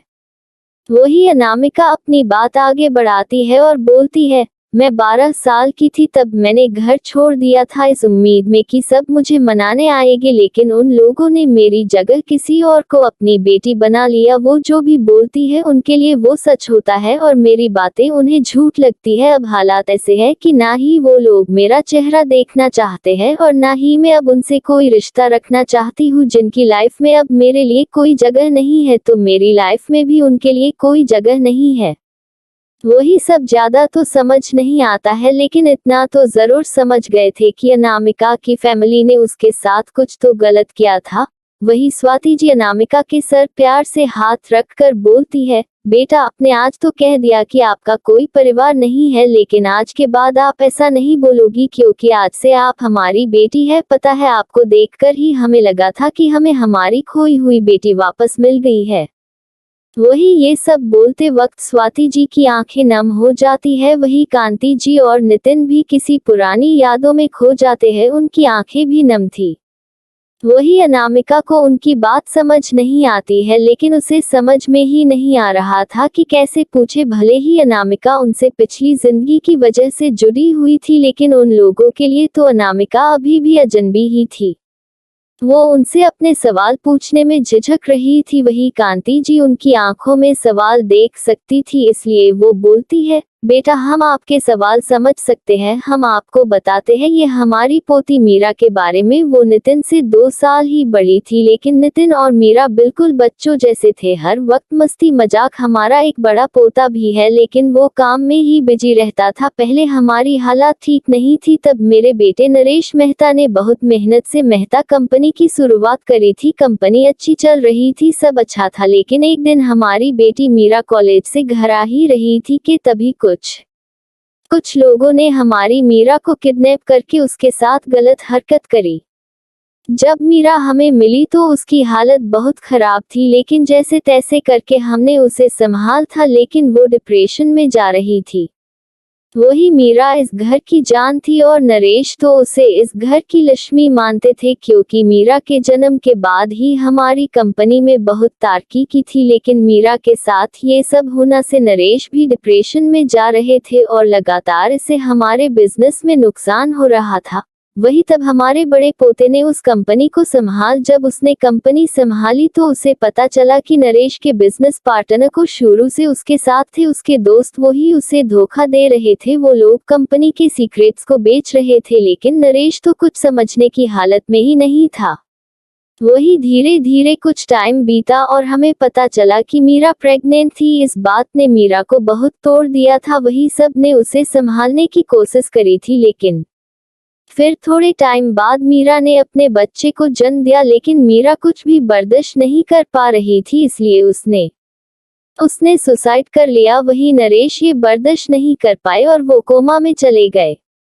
वही ये सब याद करके वहां बैठे हर किसी के आंखों में आंसू आ जाते हैं। वही अनामिका तो हैरानी से ये सब सुन रही थी, उसे नहीं पता था कि उन मुस्कुराते चेहरे के पीछे इतना दर्द छुपा हुआ है। वही स्वाति जी तो अपनी बेटी को याद करके रोने लगी थी। वही अनामिका तुरंत उन्हें गले लगा लेती है और बोलती है, आंटी अब आप मत रो, दीदी जहाँ भी होगी उन्हें बुरा लग रहा होगा आपको ऐसे देखकर। वही माहौल को नितिन इतना सेटी होते हुए देखता है तो सब नॉर्मल करने के लिए अनामिका से बोलता है, ओ ये नौटंकी, तू इतनी भोली बनने का नाटक मत कर, तू इन सबको अपने जाल में फंसा सकती है, लेकिन मुझे नहीं, मैं तेरे हर रंग से वाकिफ हूँ। वही अनामिका समझ रही थी नितिन क्या करने की कोशिश कर रहा है, इसलिए वो भी नितिन से ऐसे ही बोलती है, ओ हेलो, मैंने ऐसा क्या किया जो आप मुझे ऐसे सुना रहे हो। वही नितिन उसे अपनी आंखें छोटी करके घूरता है और बोलता है, आए ये भोली बनने का नाटक तो तू कर ही मत, मुझे अच्छे से सब पता है माँ दादी, एक बार कॉलेज में इस लड़की ने मेरे बैग में नकली छिपकली रख दी थी और पता है मैं कितना डर गया था और बुरे क्लास में हड़कंप मच गया था। और एक बार तो इसने मेरी शर्ट के पीछे मैं गधा हूँ ये लिखकर चिपका दिया था, और एक बार तो इसके आगे वो कुछ बोलता उससे पहले ही अनामिका उसे बीच में रोकते हुए बोलती है, हाँ तो आप भी कहाँ पीछे रहते थे, मेरी बुक्स छुपा देते थे, मेरे डेस्क पर कॉकरोच रख देते थे, वही नितिन और अनामिका वापस से शुरू हो जाते हैं। वही दक्ष को तो ये सब एक्साइटिंग लग रहा था, वो तो मजे से ये देख रहा था क्योंकि आज तक घर में ये सब ड्रामा नहीं होता था। वही खाना कहने के अनामिका सबसे बोलती है, अच्छा अब मैं चलती हूँ, कल कॉलेज भी जाना है तो उसकी भी तैयारी करनी है। वही कॉलेज की बात से नितिन बोलता है, अनु कल से तू मेरे साथ कॉलेज जाएगी। वही अनामिका मना करना चाहती थी लेकिन उसकी बात समझकर नितिन उसे रोकते हुए बोलता है, मुझे पता है कॉलेज में कितने लोग तुझे परेशान करते हैं, इसलिए अब मैं तुझे अपने साथ ले जाऊंगा और अब तो मैं तुझे पूरे हक से प्रोटेक्ट कर सकता हूँ क्योंकि अब तू मेरी बहन है। वही अनामिका को तो समझ ही नहीं आता है कैसे रिएक्ट करे। वही उसकी बात पर कांति जी और स्वाति जी भी अनामिका से बोलती है, हाँ बेटा कल से आप नितिन के साथ ही जाएगी। वही अनामिका मना ही नहीं कर पाई, वो हाँ बोल देती है। वो अभी जा ही रही थी कि तभी दक्ष जब अनामिका को जाते देखता है तो वो तुरंत बोलता है, एंजल। वही उसकी आवाज सुन अनामिका तुरंत उसके पास जाती है और उसे गले लगा लेती है। वही दक्ष भी अनामिका से लिपट जाता है और उसके चीक्स पर किस करता है। वही ये देखकर सब मुस्कुरा देते हैं। वही अनामिका भी खुश हो जाती है और दक्ष के चीक्स पर किस करते हुए बोलती है, माय क्यूट बेबी। फिर वो बोलती है, बेबी अभी आपकी एंजल का जाना जरूरी है लेकिन कल मैं आपसे मिलने जरूर आऊंगी। वही दक्ष बिना कुछ बोले अपनी लिटिल फिंगर आगे कर देता है। वही अनामिका उसकी बातों को समझकर अपनी लिटिल फिंगर उसमें फंसा देती है। वही ये देख दक्ष मुस्कुराने लगता है और बोलता है, माय एंजल। फिर अनामिका दक्ष को नितिन को दे देती है, अपने अपार्टमेंट के लिए निकल जाती है। वही उनके जाने के बाद कांति दादी बोलती है, कितनी प्यारी बच्ची है लेकिन उसकी जिंदगी में भगवान ने कितने दुख लिखे हैं। वही उनकी बात सुनकर नितिन बोलता है, ये तो उसने कुछ बताया ही नहीं है। दादी अनु को ज्यादा बोलना पसंद नहीं है इसलिए कॉलेज में सब हमेशा परेशान करते हैं और सबसे ज्यादा तो उसके पेरेंट्स की गोद ली हुई बेटी, वो तो माँ और दादी में क्या ही बताऊं कितनी गिरी हुई है। लेकिन पता नहीं कैसे उसके घर वाले उसकी सच्चाई नहीं जान पाए और उन्हें क्या कभी अनामिका की आंखों में सच्चाई नजर नहीं आई जैसे हमें नजर आती है। वही उनकी बात सुनकर स्वाति जी बोलती है, बेटा कभी कभी लोग आंखें होने के बाद भी अंधे होते हैं लेकिन उनकी आंखें तभी खुलती है जब उन्हें ठोकर लगती है। वही कांति जी बोलती है, छोड़ो ये बात, अब वो हमारे घर की बच्ची है, उसे किसी भी चीज की कमी नहीं होने देंगे। वही नितिन बोलता है, हाँ मैं हमेशा ही अपनी बहन के साथ खड़ा रहूंगा, उसका भी कोई तकलीफ नहीं होने दूंगा। जब फॉर ब्रेकफास्ट। वही उनकी बात सुनकर स्वाति जी बोलती है, बेटा कभी कभी लोग आंखें होने के बाद भी अंधे होते हैं लेकिन उनकी आंखें तभी खुलती है जब उन्हें ठोकर लगती है। वही कांति जी बोलती है, छोड़ो ये बात, अब वो हमारे घर की बच्ची है, उसे किसी भी चीज की कमी नहीं होने देंगे। वही नितिन बोलता है, हाँ मैं हमेशा ही अपनी बहन के साथ खड़ा रहूंगा, उसका भी कोई तकलीफ नहीं होने दूंगा। अब आगे। वही अनामिका अपनी एक अलग ही उधेड़ बुन में थी, उसके कानों में अभी भी उनकी बातें ही घूम रही थी। वो वहां से आते ही सोफे पर बैठकर उनके बारे में सोच रही थी। वो खुद से बोलती है, तूने कितना गलत किया, तेरी वजह से पूरा एक परिवार बर्बाद हो गया था, लेकिन नहीं इस बार नहीं, अब मैं उस परिवार की ढाल बनकर खड़ी रहूंगी और उन्हें कुछ नहीं होने दूंगी। वही वो ये सब सोच ही रही थी कि तभी उसके दिमाग में कुछ आया और वो बोली, अरे मैं तो इस सेमेस्टर की फीस में बारे में भूल ही गई थी, मुझे कुछ भी करके रख जॉब ढूंढनी होगी, वो भी जल्दी, मेरे पास ज्यादा टाइम नहीं है लेकिन ढूंढूं कैसे। तभी वो लैपटॉप लेकर बैठ जाती है और जहां जहां वैकेंसी दिख रही थी वहां वहां अप्लाई करने लगती है। करीब 1 घंटे के बाद अनामिका जब फ्री होती है तो खुद से बोलती है, अप्लाई तो कर दिया, अब कल जाकर इंटरव्यू भी दे दूंगी, कुछ तो होगा, लेकिन पहले कॉलेज जाना होगा, उसके बाद जॉब ढूंढने। फिर उसका ध्यान बाहर जाता है जहां अंधेरा हो गया था। अनामिका अपना सारा सामान समेटते हुए बोलती है, चल अनु जल्दी उठना है, अगर लेट सोएगी तो सुबह उठने से रही। इसके साथ वो सोने चली जाती है। वही अगली सुबह अनामिका जल्दी उठ गई थी, उसे अब अपनी हेल्थ पर भी ध्यान देना था, इसलिए वो जल्दी उठकर योगा कर रही थी। वही योगा करने के बाद अनामिका फ्रेश होती है और हॉल में बैठी हुई अपनी बनाई हुई जॉब लिस्ट को देख रही थी। वो गहरी सांस लेकर खुद से बोलती है, बस अनामिका, अब और नहीं, अब तुझे खुद को स्ट्रांग बनाना पड़ेगा। अगर मैं फिनेंशियली इंडिपेंडेंट होगी तभी तो तू अपनी जिंदगी में आगे बढ़ पाएगी, बिना उन लोगों के इंटरफेरेंस पर। वो अभी खुद से बात कर ही रही थी कि तभी उसके घर का दरवाजा धड़ाम की आवाज के खुलता है। वही ऐसी आवाज को सुनकर अनामिका की तो दिल की धड़कन ही बढ़ गई थी। वो अपने सीने पर हाथ रखकर लंबी लंबी सांस लेकर खुद को शांत करती है और बोलती है, भाई ये क्या तरीका है, मुझे तो हार्ट अटैक ही आना बाकी था। वही जी है, ये कोई और नहीं नितिन ही था। वही अनामिका तुरंत वो लिस्ट को साइड में रख देती है। वही ये चीज नितिन ने तो देख ली थी, लेकिन उसका पूरा ध्यान अनामिका का खुद को भाई कहने पर था। वो खुश होते हुए बोलता है, आज से तू मुझे भाई ही कहना, कितना अच्छा लगता है भाई सुनकर। वही अनामिका उन्हें घूर कर देखती है और बोलती है, भाई क्या आप ये बताने का कष्ट करोगे कि आप ऐसे किसी भूचाल की तरह क्या कर रहे थे? पता है मैं कितना डर गई थी।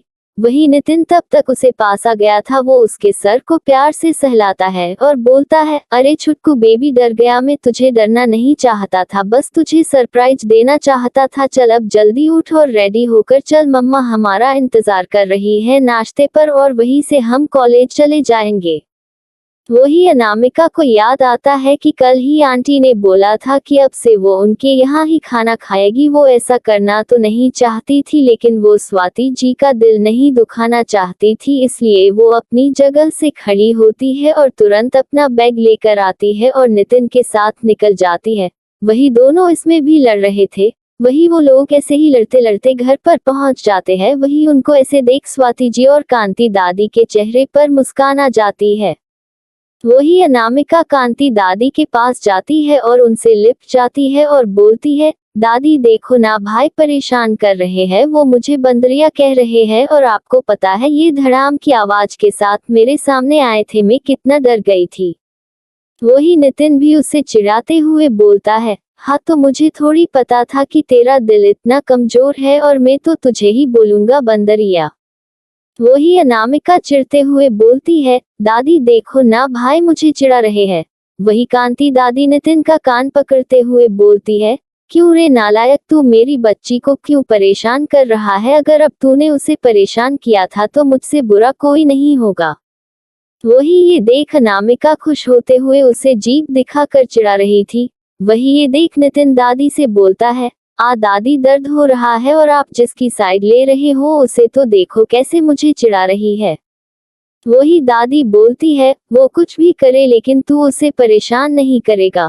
वही ये सुनकर नितिन का मुंह बन जाता है। तभी स्वाति जी किचन से बाहर आते हुए बोलती है, अच्छा अब ये सब बंद करो, चलो जल्दी ब्रेकफास्ट कर लीजिए आप सब। वही ब्रेकफास्ट का नाम सुनकर नितिन और अनामिका दोनों भागकर डाइनिंग टेबल पर बैठ जाते हैं। वही उन्हें देख कांति दादी स्वाति जी से बोलती है, सही में अनु हमारे घर में खुशियां लेकर आई है। वही स्वफी जी भी हाँ बोल उनके साथ बैठ जाती है। वही ब्रेकफास्ट देखकर अनामिका खुश हो जाती है और चहकते हुए बोलती है, वाओ आंटी, आज तो अपने मेरे लिए मेरा फेवरेट ब्रेकफास्ट बनाया है। आपको पता है मुझे डोसा बहुत पसंद है। वही उसकी बात सुनकर स्वाति जी अनामिका से कुछ बोलती है, जिससे अनामिका तो हैरानी से उसे देख रही थी। जब 5 कॉलेज। वही ब्रेकफास्ट देखकर अनामिका खुश हो जाती है और चहकते हुए बोलती है, वाओ आंटी, आज तो अपने मेरे लिए मेरा फेवरेट ब्रेकफास्ट बनाया है। आपको पता है मुझे डोसा बहुत पसंद है। वही उसकी बात सुनकर स्वाति जी अनामिका से कुछ बोलती है, जिससे अनामिका तो हैरानी से उसे देख रही थी। अब आगे स्वाति जी अनामिका से बोलती है, बेटा जब तुम माँ को दादी बोलती हो और इस नालायक को भाई बोलती हो तो उस हिसाब से तो तुम्हें मुझे माँ कहना चाहिए ना। वही उनकी बात सुनकर अनामिका उन्हें हैरानी से देखने लगती है, क्योंकि उसकी खुद की माँ ने उसने अपना नहीं समझा, लेकिन यहाँ उसे उसके सारे रिश्ते मिल रहे थे। वो खुद से मन में बोलती है, क्या करती है तू अनु, तेरे पास पहले ही मौका था ये जिंदगी जीने का, लेकिन नहीं, तूने तो उनका प्यार पाने के लिए अपनी जिंदगी तक खो दी। वही तेरा एक ये परिवार जो हमेशा से तेरे साथ था, है और रहेगा। वही वो अपनी सोच में खोई हुई थी कि तभी वो स्वाति जी की आवाज से होश में आती है, जो उससे पूछ रही थी, कहाँ खो गई आप आरू? तभी वो होश में आती है और स्वाति जी को देखती है, जो बड़ी उम्मीद से उसे देख रही थी, और वो अनामिका से पूछती है, क्या बेटा आप हमारी बात मानेगी? वही उनकी बात सुनकर अनामिका नम आंखों के साथ हाँ में सर हिला देती है और बोलती है, माँ।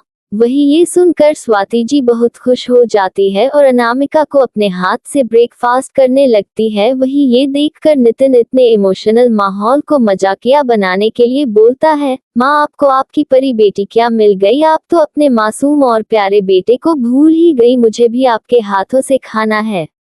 वही उसकी नौटंकी देखकर सब हंसने लगते हैं। वही दक्ष जो दादी की गोद में बैठा था, उसे ज्यादा समझ में तो नहीं आ रहा था, लेकिन सबको हंसते देख उसके चेहरे पर भी बड़ी मुस्कान आ जाती है।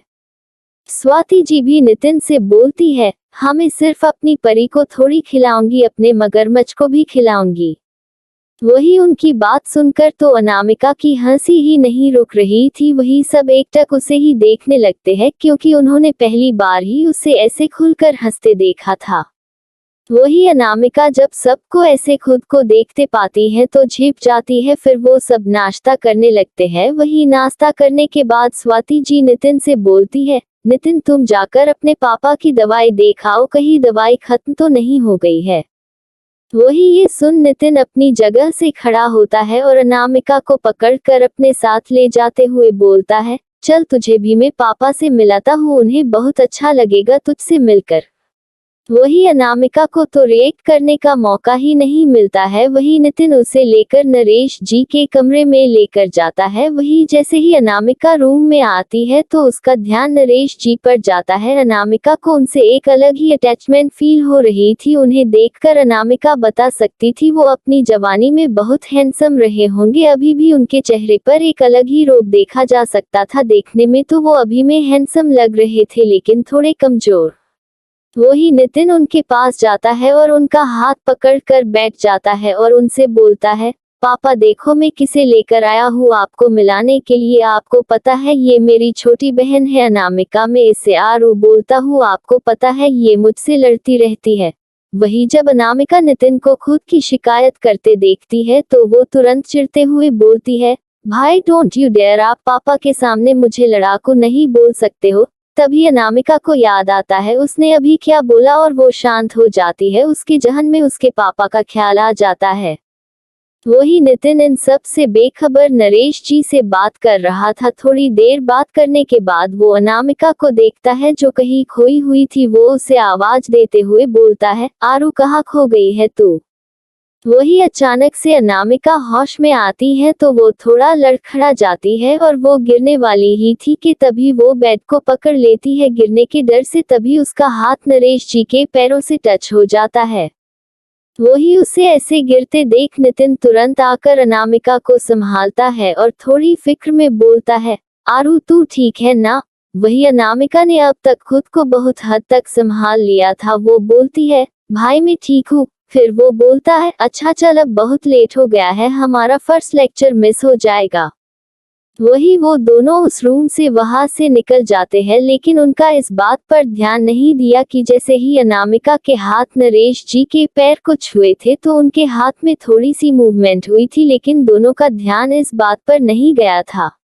वही वो दोनों बाहर जाते हैं और सबसे मिलकर कॉलेज के लिए निकल जाते हैं। वही वो लोग नितिन की बाइक से ही कॉलेज जा रहे थे। अनामिका तो ऑटो से जाने का सोच रही थी, लेकिन सबकी सख्त हिदायत थी कि वो नितिन के साथ ही जाएगी और आएगी।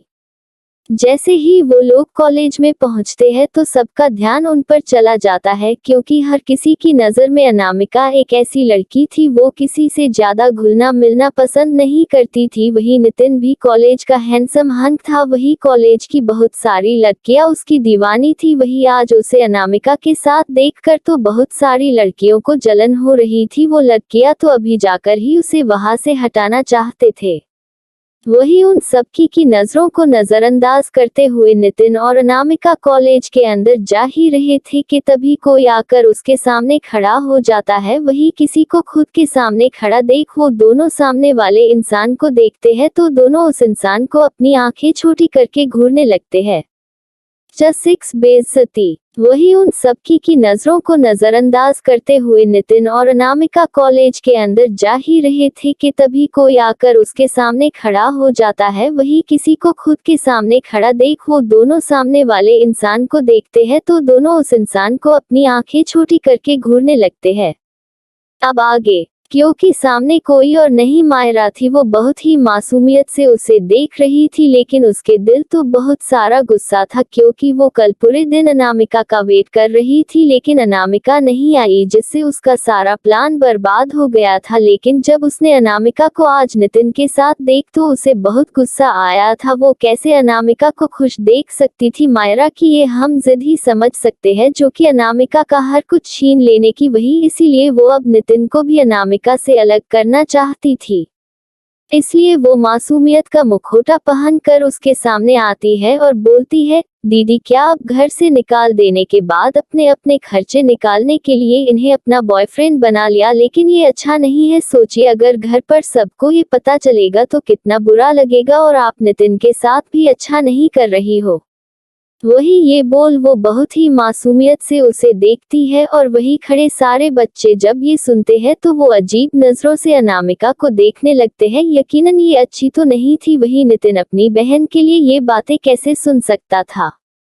इसलिए वो आगे आता है और बोलता है, कितना अच्छा नाटक करती हो ना तुम, एक तरफ दीदी बोल रही हो और घर वालों को अनु की कितनी चिंता है और दूसरी तरफ उसे सबके सामने बेइज्जत कर रही हो, और किस परिवार की बात कर रही हो जिसने तुम जैसी गोद ली हुई बेटी के लिए अपनी सगी बेटी को घर से निकाल दिया। और क्या ये तुम हर वक्त इतनी सती सावित्री बनने का नाटक करती हो? क्या मुझे नहीं पता है कि आयुष के साथ रिलेशनशिप में तुम थी और उसके साथ होटल भी गई थी, लेकिन जब किसी ने वो पिक्चर क्लिक कर ली तो इस बात का तुमने फायदा उठा अनु का फेस लगाकर उसे वायरल करा दिया बदनाम करने के लिए।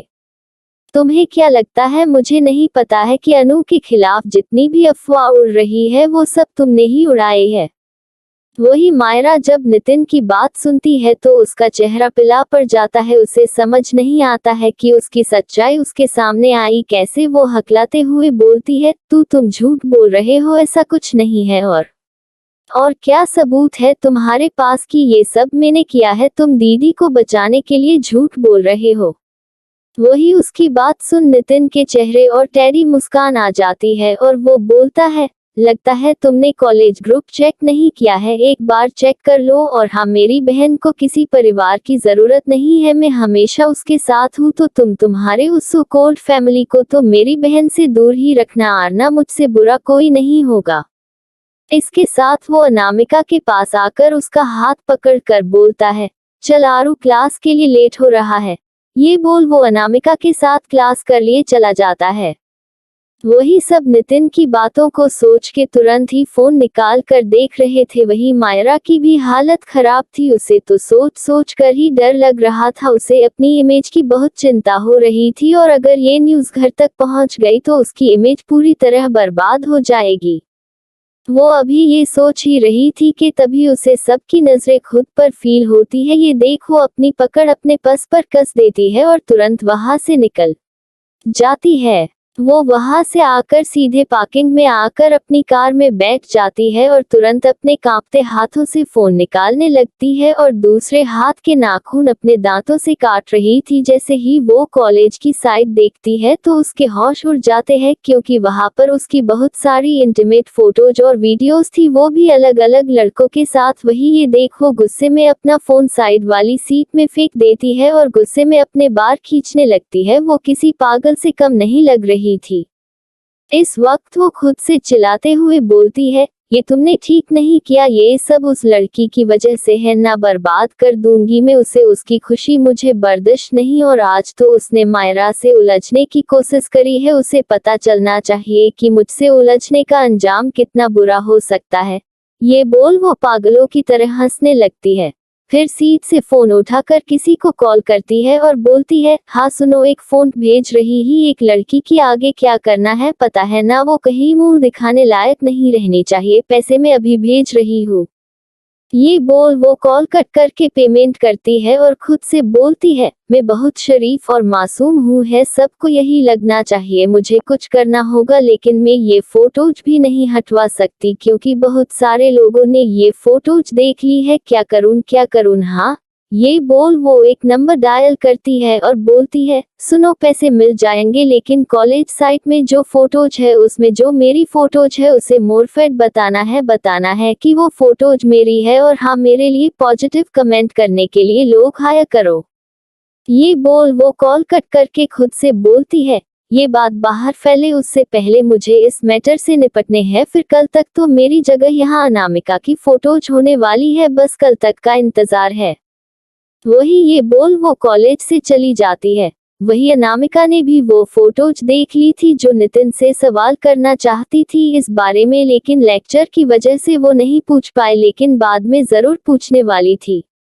वही आज का दिन बहुत शांति से निकल गया। वही ये अनामिका को बहुत अजीब लग रहा था क्योंकि मायरा कभी भी शांत रहने वालों में नहीं थी, वो जरूर कुछ करने के बारे में सोच रही है। ये सोच वो खुद से बोलती है, आरू बी अवेयर, ये चुड़ैल शांत बैठने वालों में से नहीं है, जरूर कोई प्लानिंग कर रही है और वो भी खतरनाक, सावधान रहने की जरूरत है तुझे। ये बोल वो अपना फोन निकाल कर वापस से कॉलेज साइट पर देखती है तो अब वहाँ दो ग्रुप बने हुए थे, जो मायरा की फोटोज को झूठी बोल रहे थे तो कोई सच्ची। वहाँ दो ग्रुप बन गए थे जो मायरा के साइड में थे और कुछ मायरा के अगेंस्ट, कुछ तो इन सब में अनामिका को भी बुरा भला बोल रहे थे कि ये सब अनामिका ने ही मायरा के खिलाफ प्लान किया है। वही ये देख अनामिका गहरी सांस लेती है, वो जानती थी कि ये सब होने वाला है क्योंकि मायरा अपनी इमेज कभी भी खराब नहीं कर सकती थी। वही सारे लेक्चर होने के बाद वो क्लास से बाहर आती ही है तो उसे नितिन क्लास के बाहर ही खड़ा दिखता है। वो उसके पास जाती है, वही नितिन उस देख बोलता है, लिटिल सीस घर चले। वही ये सुन अनामिका को याद आता कि उसमें बहुत सारी जगह अप्लाई किया है और आज उसका इंटरव्यू है, लेकिन ये बात वो नितिन को नहीं बताना चाहती थी, इसलिए वो बहाना बनाते हुए बोलती है, भाई वो मुझे कुछ जरूरी सामान खरीदना है, इसलिए आप जाओ, मुझे लेट हो जाएगा आते वक्त। वही ये सुन नितिन बोलता है, तो ठीक है ना, मैं भी चलता हूँ तेरे साथ।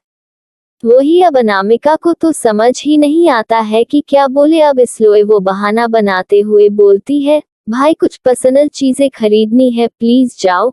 वही ये सुन नितिन ज्यादा कुछ नहीं बोलता है, बस हाँ बोल देता है, लेकिन बहुत सारी हिदायतों के साथ जल्दी आने को भी बोल देता है। वही अनामिका फाइनली अपना सवाल करते हुए बोलती है, वैसे भाई आपके पास मायरा के अगेंस्ट इतनी सारी फोटोज कहाँ से आई। वही ये सुन नितिन बिना ज्यादा कुछ छुपाए उसे बता देता है कि आरू, मैंने हमेशा नोटिस किया है कि तेरे खिलाफ जितनी भी न्यूज कॉलेज में फैलती थी वो मायरा या उसके दोस्तों से ही शुरू होती थी, इसलिए मैंने उसे एक बार एक होटल में एक लड़के के साथ देखा, तब मुझे कुछ गलत लगा, फिर मैंने किसी के उसके पीछे लगा दिया था, तब कुछ दिनों पहले ही मुझे ये सारी फोटोज मिली, लेकिन अभी तक मौका ही नहीं मिला, पर आज उस चुड़ैल को जरूरत सर मारने का मन होगा तभी तो तुझसे आकर उलझी, अब देख कैसे मैं उसे मजा चखाता हूँ, मेरी बहन के बारे में उल्टा सीधा बोलेंगी। वही अनामिका के चेहरे पर मुस्कान आ जाती है। वही थोड़ी देर बाद नितिन घर के लिए निकल जाता है और अनामिका ऑटो करके इंटरव्यू के लिए। वही अनामिका ने जितने भी जगह इंटरव्यू दिए सब जगह से उसे रिजेक्ट ही किया गया था क्योंकि उसके पास अभी तक कोई डिग्री नहीं थी, वो अभी से सेकंड ईयर में ही थी। वो पूरी तरह से हताश हो गई थी, उसे समझ ही नहीं आ रहा था वो क्या करे। वो खुद से बोलती है, अब मैं क्या करूं, जैसे तैसे करके ये महीना तो निकल जाएगा, लेकिन जॉब तो ढूंढनी ही पड़ेगी वरना खर्चा कैसे निकलेगा अगले महीने का। मैं अब उस परिवार से जल्दी ही बहुत दूर जाना चाहती हूँ। वो ये खुद से बोलती है, फिर सामने उसे एक पार्क दिखता है। वो चलते चलते थक गई थी, उस आराम की जरूरत थी। वो पार्क में जाकर एक बेंच पर बैठ जाती है और खुद के बारे में सोचने लगती है। सोचते सोचते रात कब हो जाती है उसे पता ही नहीं चलता है। थोड़ी देर बाद वो होश में आती है, तब जाकर उसका ध्यान आसपास जाता है। वही जब वो ये देखती है खुद से बोलती है, अरे पागल, तेरा ध्यान क्यों नहीं गया माँ? भाई और दादी परेशान हो रहे होंगे, मैं कॉल करके उन्हें बता देती हूँ, आते हुए लेट हो जाएगा। ये बोल वो फोन निकाल कर देखती है तो उसका फोन स्विच ऑफ था। ये देखकर उसका तो वो खुद को ही कोस रही थी। वो तुरंत उस पार्क से निकल कर भर ऑटो देखती है लेकिन कुछ नहीं दिख रहा था। वो खुद से बोलती है, लगता है आज का दिन ही खराब है, अब क्या करूं, यहाँ तो कुछ भी नहीं मिल रहा है। ये सब बोलते वक्त वो उस रोड पर चल ही रही थी। वही थोड़ी दूर चलने के बाद उसे महसूस होता है कि कुछ लोग उसके पीछे ही चल रहे हैं। वही ये देख अनामिका को गलत होने का अंदेशा होता है। वो खुद से बोलती है, यार ये लोग मुझे क्यों फॉलो कर रहे हैं। हाँ, जरूर इन लोगों को मायरा ने ही भेजा होगा अपना बदला लेने के लिए। मुझे जल्दी यहाँ से निकलना होगा। ये बोल वो अपनी स्पीड बढ़ा देती है। वही वो लोग जब अनामिका को अपनी स्पीड बढ़ते हुए देखते हैं तो वो समझ जाते हैं कि उस लड़की को उन पर शक हो गया है। वो लोग अनामिका के पीछे भागने लगते हैं। वही ये देख अनामिका डर जाती है। वो अपनी स्पीड तुरंत बढ़ाकर भागने लगती है। वही भागने भागने अनामिका एक पार्किंग में आकर छुप जाती है। वो लोग भी उसके पीछे यहाँ आ जाते हैं। वही एक गुंडा दूसरे से बोलता है, हमें उसे ढूंढना ही होगा वरना हमारे लिए अच्छा नहीं होगा। हमने उसका रैप करके उसका वीडियो बनाने के लिए पहले ही रुपए ले लिए हैं, अब हमें कैसे भी करके उसे ढूंढना ही होगा। वही एक और गुंडा बोलता है, भाई लेकिन ये लड़की थी बहुत सही, अगर इसलिए लिए पैसे भी नहीं मिले होते ना तो मैं इसे नहीं छोड़ता। वही अनामिका जो उनके साइड वाली कार में ही छुपी हुई थी, क्योंकि जैसे ही वो यहाँ आई तो उसे सारी कार लॉक ही दिखी थी, सिर्फ एक को छोड़कर तो वो उसमें ही छुप गई थी। लेकिन जैसे ही उसके कान में उनकी बातें गई तो उसकी आंखों में आंसू आ जाते हैं। उसे पता था मायरा इतना गिर सकती है, लेकिन फिर भी उसे बुरा लग रहा था कि एक लड़की दूसरी लड़की के लिए ऐसा कैसे सोच सकती है। वही वो गुंडे अभी अनामिका को ढूंढ ही रहे थे कि तभी वहां किसी के कदमों की आवाज वहां गूंजने लगती है। ये सुन सभी गुंडों का ध्यान वहां पर चला जाता है और कोई उसके सामने आकर खड़ा हो जाता है। जस्ट 7 हीरो की एंट्री। वही वो गुंडे अभी अनामिका को ढूंढ ही रहे थे कि तभी वहां किसी के कदमों की आवाज वहां गूंजने लगती है। ये सुन सभी गुंडों का ध्यान वहां पर चला जाता है और कोई उसके सामने आकर खड़ा हो जाता है। अब आगे वही घर पर रात के वक्त स्वाति जी खाना बनाकर किचन से बाहर आती है तो देखती है कांति दादी दक्ष के साथ खेल रही थी और वही नितिन सोफे पर बैठे पढ़ाई कर रहा था। स्वाति जी नितिन से बोलती है, नीचे जाकर आरू को बुला ला, आज सुबह से नहीं दिखी है, उसे भूख भी लगी होगी, इसे मैं आज अच्छे से देखती हूँ। इतनी कहाँ बिजी हो गई है ये कि अपनी माँ से भी मिलने का टाइम नहीं है। वही नितिन अपनी जगह से खुशी खुशी खड़ा होता है और बोलता है, अरे वाह आज छोटी की क्लास लगेगी, मजा आएगा, मैं भी तो देखूं ये लड़की बिजी कहाँ है, कॉलेज के बाद भी नहीं दिखी है। मैंने फोन भी किया था, पहले तो उसने फोन नहीं उठाया, बाद में बंद बता रहा था। वही कांति दादी बोलती है, अब तू यही उसकी शिकायत करता रहेगा या फिर जाएगा भी, मेरी बच्ची भूखी होगी तेरे से तो हर जगह बस पंचायत करने बैठ जाता है। वही ये सुन नितिन जो गेट के पास ही था वो बोलता है, किसी को मुझसे प्यार ही नहीं है, जा रहा हूँ मैं आपकी बेटी को लेने। ये बोल वो मुंह बना वहां से निकल जाता है।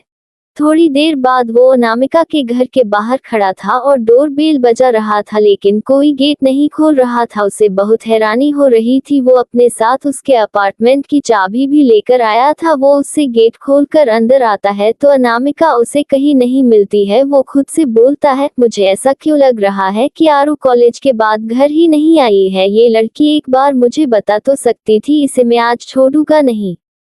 तभी उसका ध्यान टेबल पर रखे एक पन्ने पर जाता है। जब वो उसे उठता है तो देखता है उसमें उसकी लिस्ट थी कंपनी की जिसमें उसे आज इंटरव्यू देने जाना था। वो खुद से बोलता है, मतलब छूट की इंटरव्यू के लिए गई है, लेकिन वो मुझे बता भी तो सकती थी और अभी उसे अपनी पढ़ाई पर ध्यान देने की जरूरत है। फिर ये सब ये क्यों, मुझे अब बहुत घबराहट हो रही है, मुझे उसे ढूंढने जाना चाहिए। पहले मैं ये सब घर पर बता देता हूँ वरना सब परेशान होंगे। वो तुरंत अनामिका के घर को लॉक करके घर पहुंचता है। वही उसे अकेले देख स्वाति जी और कांति दादी कोई सवाल करती उससे पहले ही नितिन सारी बातें उन्हें बता देता है। वही ये सुन वो दोनों भी टेंशन में आ गई थी। वही स्वाति जी बोलती है, कहाँ होगी मेरी बच्ची, उसका फोन भी नहीं लग रहा है, माँ मुझे बहुत टेंशन हो रही है। वही नितिन बोलता है, माँ आप टेंशन मत लो, मैं आरू को ढूंढने जा रहा हूँ, अगर वो मुझे नहीं मिली तो फिर मैं पुलिस स्टेशन चला जाऊंगा। वही ये बोल वो तुरंत घर से निकल जाता है। वही जब पार्किंग में उन गुंडों ने किसी को अपने सामने देखा तो सब सतर्क हो जाते हैं, क्योंकि उनके सामने एक हैंडसम आदमी खड़ा था। उसके पीछे एक इंसान भी हांफता हुआ आकार खड़ा हो जाता है और गहरी गहरी सांसें लेता है। वही सामने खड़ा आदमी किसी मूर्ति से कम नहीं लग रहा है। परफेक्ट हाइट, उसकी बॉडी को देखकर कोई भी बता सकता था कि ये इंसान पूरा दिन जिम में ही बिताता है। देखने में तो वो किसी ग्रीक गॉड से कम नहीं लग रहा था, लेकिन उसके चेहरा एक्सप्रेशनलेस था। वो ऐसे ही अपनी एक्सप्रेशनलेस चेहरे के साथ उन लोगों को देख रहा था। वही वो इंसान जो उसके पीछे था, वो उसका असिस्टेंट था। वो अपने बॉस को बहुत अच्छे से समझता है, इसलिए वो समझ जाता है, इसलिए वो तुरंत आगे आता है और उन लोगों को कॉन्फ्रंट करते हुए बोलता है, तुम सब यहाँ क्या कर रहे हो? ये कोई घूमने की जगह नहीं है, ये पर्सनल पार्किंग है। क्या तुम्हें बाहर गार्ड ने नहीं रोका? वही वो सारे गुंडे एक दूसरे का चेहरा देख रहे थे, उन्हें समझ ही नहीं आ रहा था कि क्या बोले। वही उस आदमी के असिस्टेंट को भी कोई गड़बड़ लग रही थी, इसलिए वो तुरंत चिल्लाकर गार्ड्स को बुलाता है। वही ये देख वो गुंडे डर जाते हैं और तुरंत एक दूसरे को इशारा करके वहां से भाग जाते हैं। वही असिस्टेंट भी उनके पीछे जाने ही वाला था कि वहां खड़ा आदमी उसे इशारे से जाने से रोक देता है। तभी वहां गार्ड आ जाते हैं। वही उन दोनों गार्ड को देखकर असिस्टेंट उन पर चिल्लाते हुए बोलता है, ले तुम लोग यहाँ सो रहे थे, कैसे कोई भी प्राइवेट पार्किंग में घुस सकता है? तुम लोग कल से वापस से ट्रेनिंग पर जा रहे हो।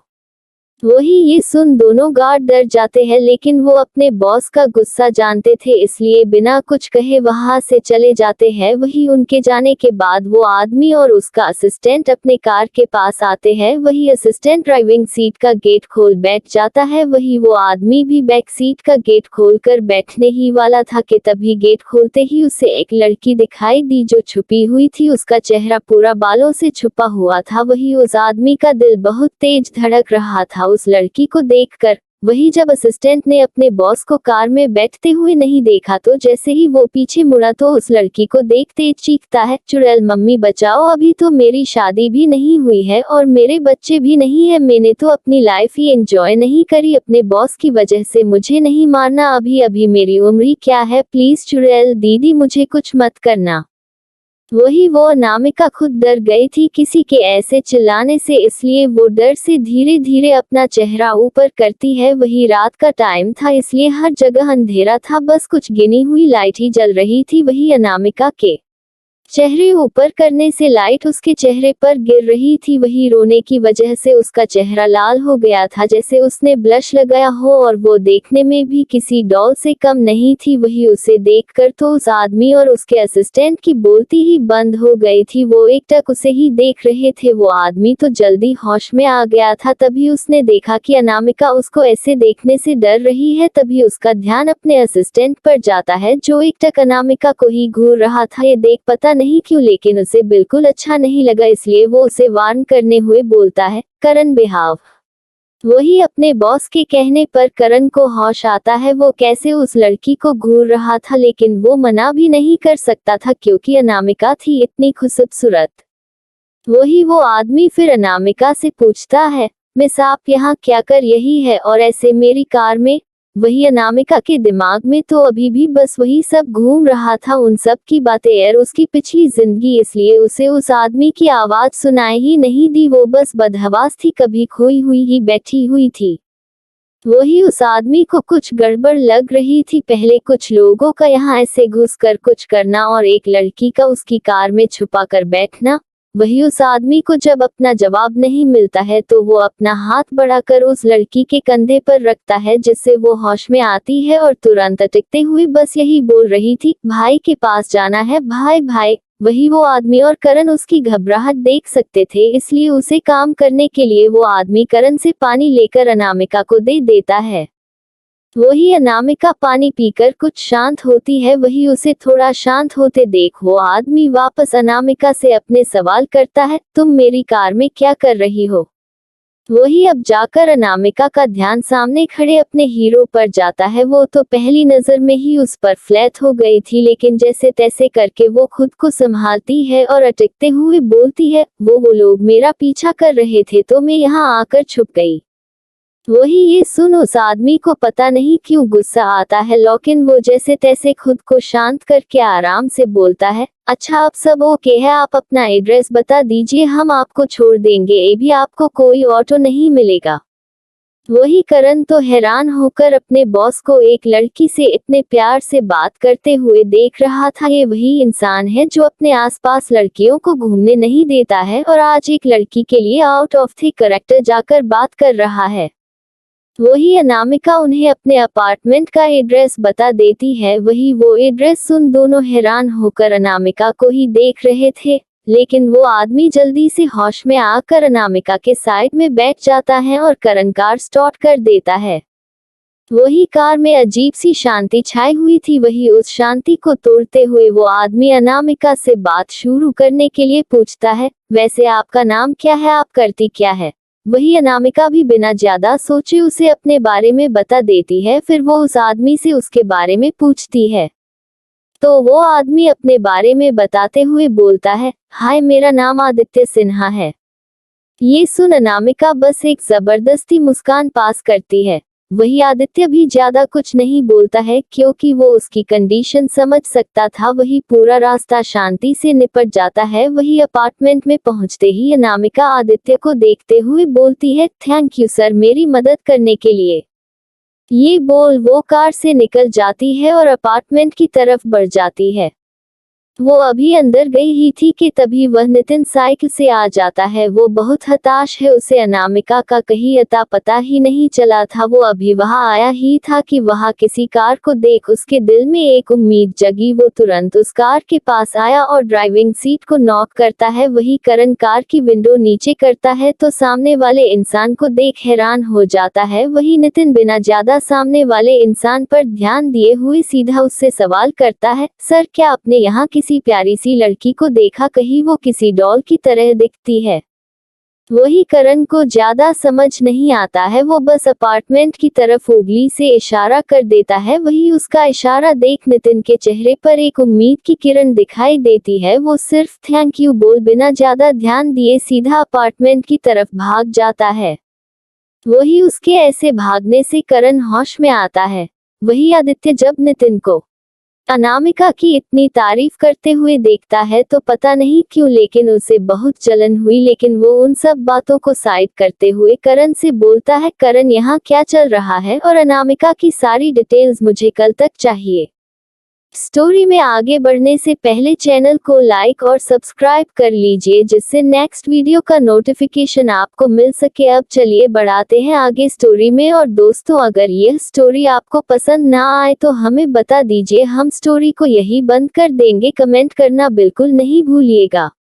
चैट सच वही करण को ज्यादा समझ नहीं आता है, वो बस अपार्टमेंट की तरफ उंगली से इशारा कर देता है। वही उसका इशारा देख नितिन के चेहरे पर एक उम्मीद की किरण दिखाई देती है। वो सिर्फ थैंक यू बोल बिना ज्यादा ध्यान दिए सीधा अपार्टमेंट की तरफ भाग जाता है। वही उसके ऐसे भागने से करण होश में आता है।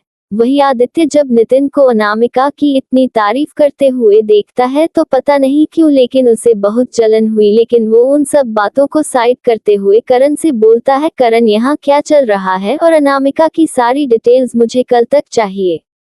अब आगे वही आदित्य के दिमाग में अभी भी अनामिका का ही चेहरा घूम रहा था। वही करण थोड़ा हिचकिचाते हुए बोलता है, सर क्या हम यहाँ से ऐसे ही चले जाएंगे? वही आदित्य अभी कुछ बोलता उससे पहले ही उसका फोन बजने लगता है। वो फोन देखता है, फिर करण को देखकर बोलता है, चलो सिन्हा मेंशन, मुझे वहाँ कुछ काम है।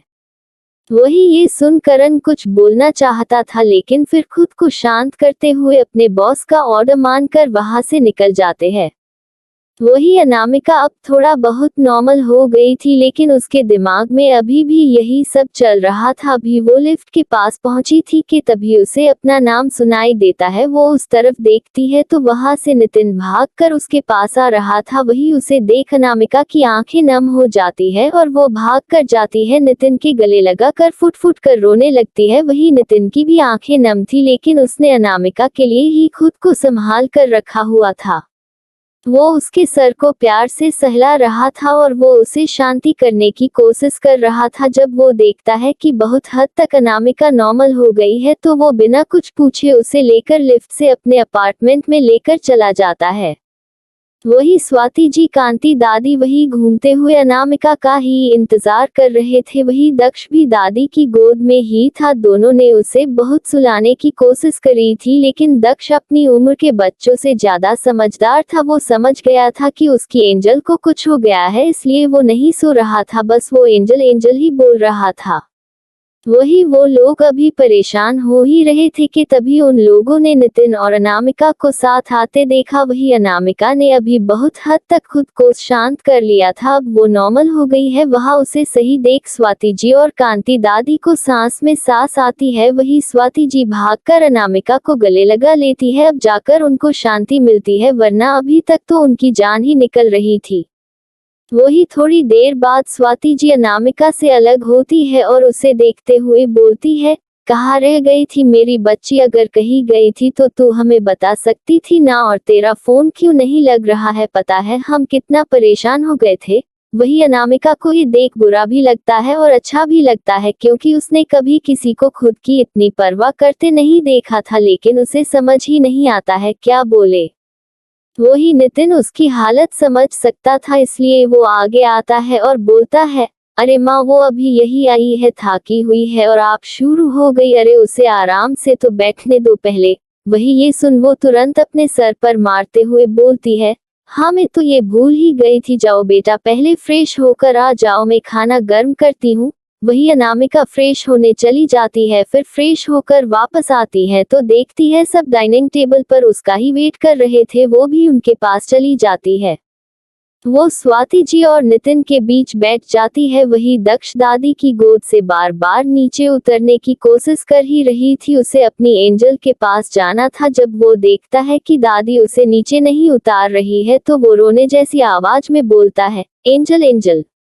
वही सब उसकी नौटंकी देख रहे थे। वही अनामिका उसे गोद में लेती है। वही दक्ष तो ये देख खुश हो जाता है और वो उसके दोनों गाल को किस कर लेता है। वही सबके चेहरे पर मुस्कान आ जाती है। वही अनामिका भी सबके साथ की खुश थी और वो अपने साथ जो भी हुआ था वो भूल ही गई थी। वही सब खाना खाकर थोड़ी देर बात करते हैं, फिर अनामिका नितिन और दक्ष को अपनी गोद में लेकर अपने अपार्टमेंट चली जाती है। वही अपने अपार्टमेंट में आते ही वो लोग सोफे पर बैठ जाते हैं। वही नितिन उसे घूरते हुए बोलता है, अब तू सब बताएगी हुआ क्या था? वही ये सुन अनामिका एक गहरी सांस लेकर सब बताने लगती है। वही सब जानने के बाद नितिन के हाथ की मुठ्ठियां बन जाती है। वो गुस्से में बोलता है, मैं उस मायरा को नहीं छोड़ने वाला हूँ, मुझे पता है इन सब के पीछे सिर्फ उसका ही हाथ है। वही अनामिका बोलती है, भाई डोंट वरी, मैं उसे ऐसे ही नहीं छोड़ने वाली हूँ, मैंने सोच लिया है मुझे उसके साथ क्या करना है।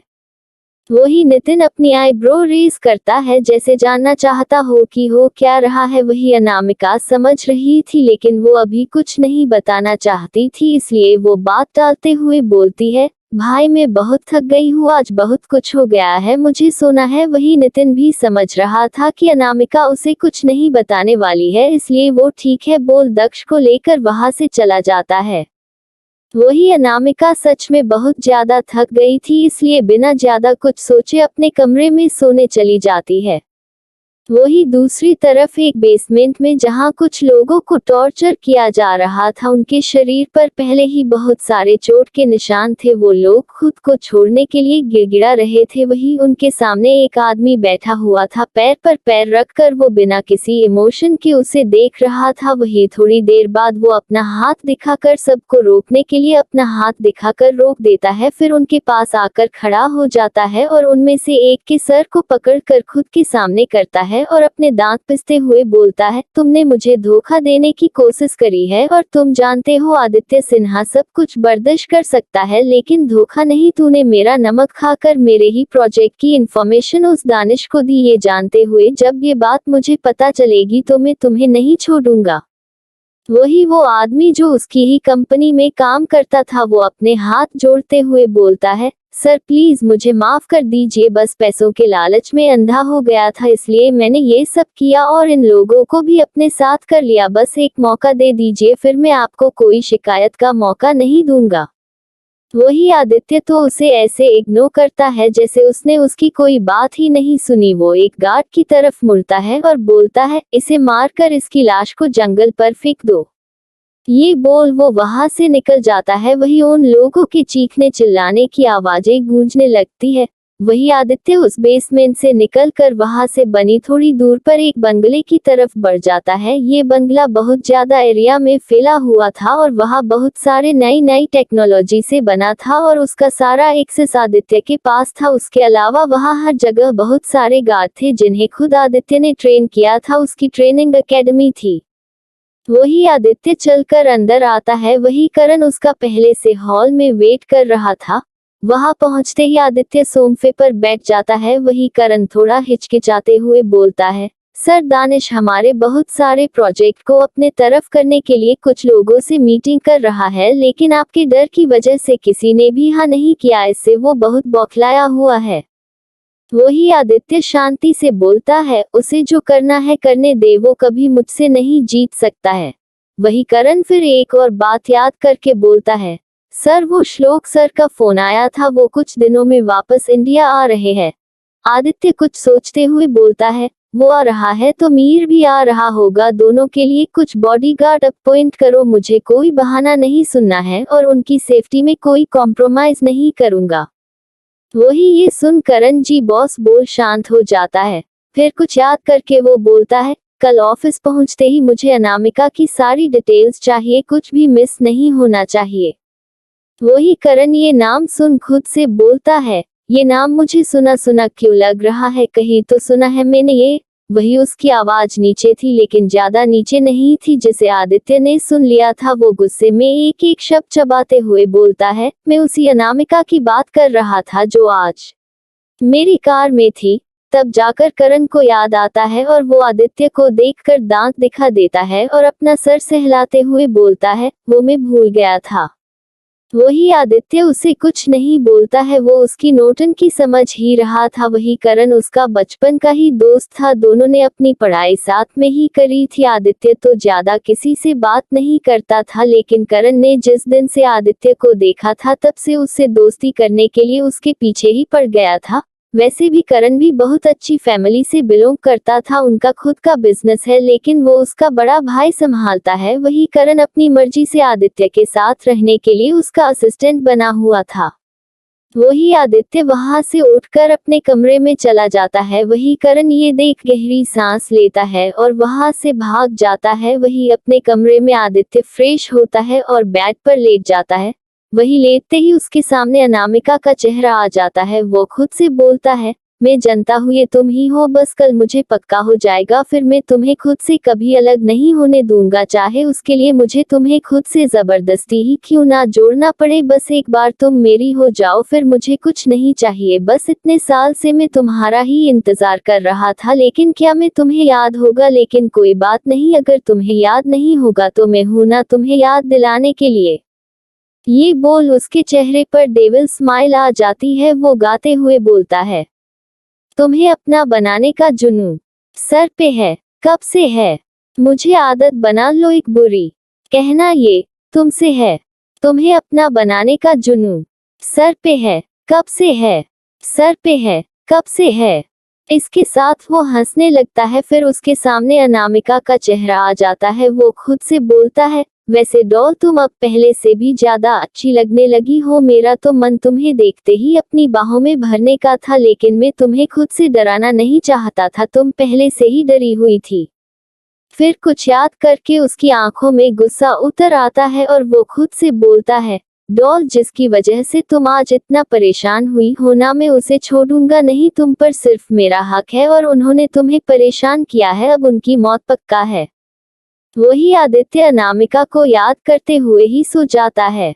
वही अगली सुबह अनामिका जल्दी उठकर योग करके घर की साफ सफाई करके जल्दी तैयार होकर नितिन के पास चली जाती है। वहां पहुंचकर वो नितिन और दक्ष के साथ मस्ती कर रही थी नरेश जी के कमरे में। वही उनके कमरे में चारों तरफ हंसी ही गूंज रही थी। वही भले ही नरेश जी कोमा में थे लेकिन उनकी आंखें खुली हुई थी। वो अपने सामने इतने सालों बाद जब अपने हंसते हुए परिवार को देखते हैं, स्पेशली अनामिका, तो उनके आंखों के कोनों से कुछ आंखें की बूंद बह जाती है जिस पर किसी का ध्यान नहीं जाता है।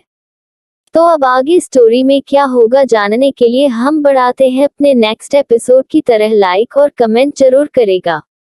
चेन्नई रीबर्थ। वही अगली सुबह अनामिका जल्दी उठकर योग करके घर की साफ सफाई करके जल्दी तैयार होकर नितिन के पास चली जाती है। वहां पहुंचकर वो नितिन और दक्ष के साथ मस्ती कर रही थी नरेश जी के कमरे में। वही उनके कमरे में चारों तरफ हंसी ही गूंज रही थी। वही भले ही नरेश जी कोमा में थे लेकिन उनकी आंखें खुली हुई थी। वो अपने सामने इतने सालों बाद जब अपने हंसते हुए परिवार को देखते हैं, स्पेशली अनामिका, तो उनके आंखों के कोनों से कुछ आंखें की बूंद बह जाती है जिस पर किसी का ध्यान नहीं जाता है।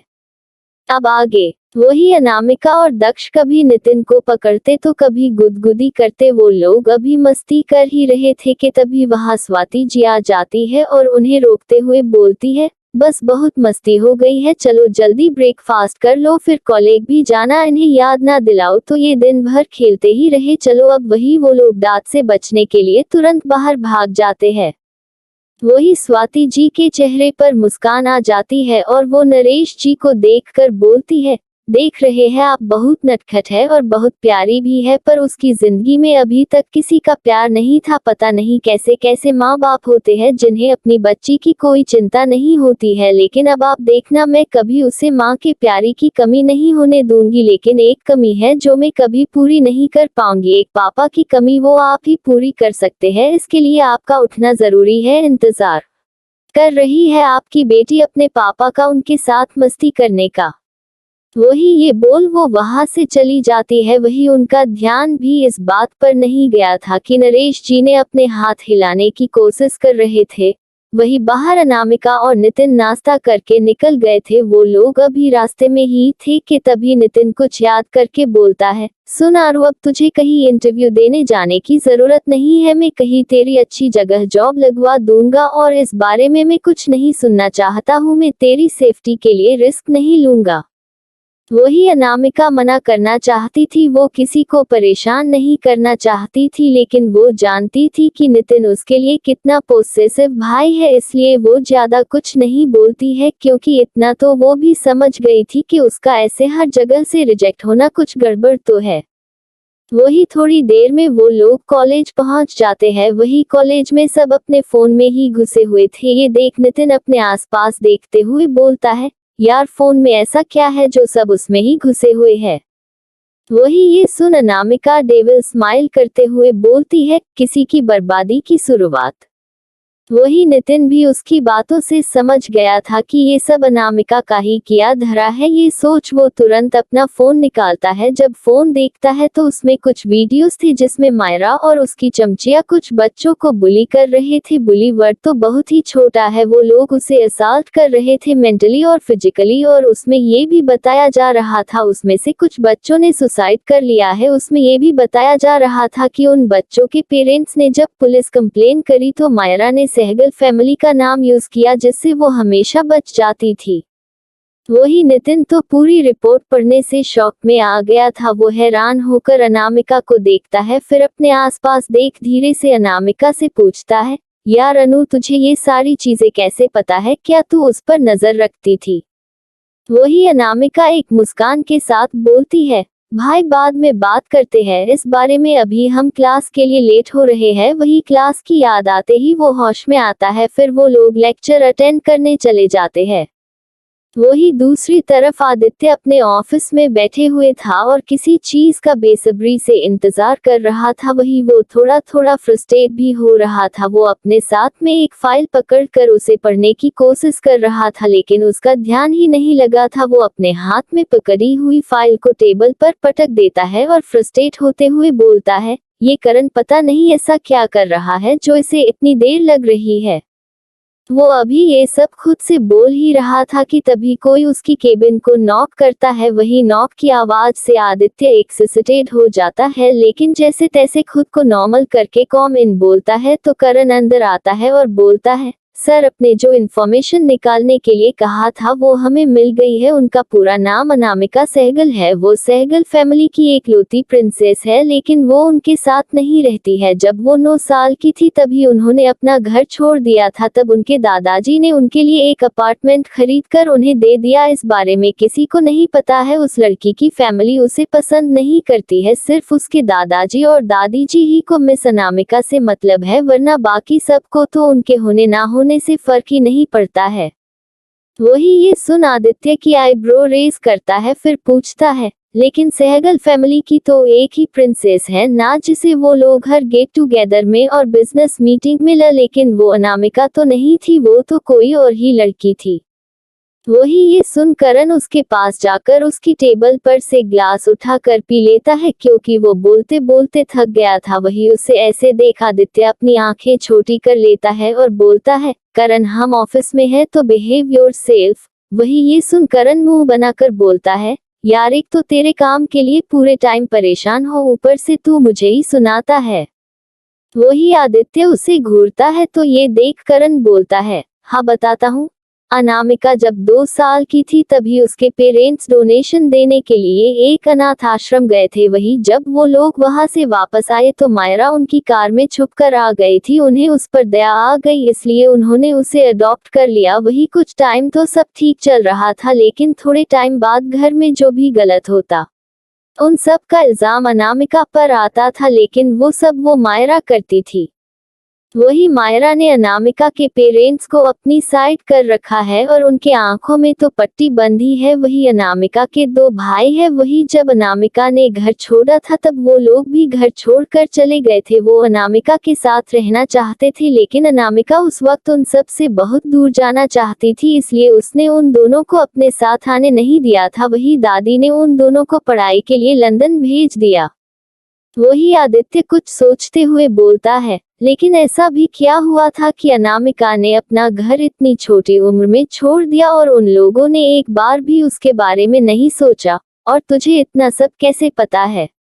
वही करण बोलता है, ज्यादा मुश्किल नहीं था, बस वहाँ के एक पुराने नौकर को कुछ रुपए दे दिए और उसने तो मुझे ये भी बताया कि उसने देखा था कि वो मायरा को जब पता चला कि दादाजी ने सारी प्रॉपर्टी अनामिका और अपने दोनों पोते के नाम कर दी है तो उसने उन्हें जहर देने की कोशिश करी थी। वही उस नौकर ने ये बात अनामिका को बता दिया। वही अनामिका ने तुरंत बचा लिया था, लेकिन मायरा है बहुत चालाक, उसने सब में अनामिका को फंसा दिया। तब अनामिका के डैड ने उस पर हाथ उठा दिया था। तब अनामिका ने उस घर को छोड़ दिया था। उस नौकर ने सच बोलने की कोशिश करी थी, लेकिन हालात बहुत बिगाड़ गए थे और उसके पास कोई सबूत ही नहीं थे खुद को साबित करने के लिए, इसलिए वो उस वक्त शांत रह गया था। उसके ऊपर भी उसके परिवार की जिम्मेदारी थी।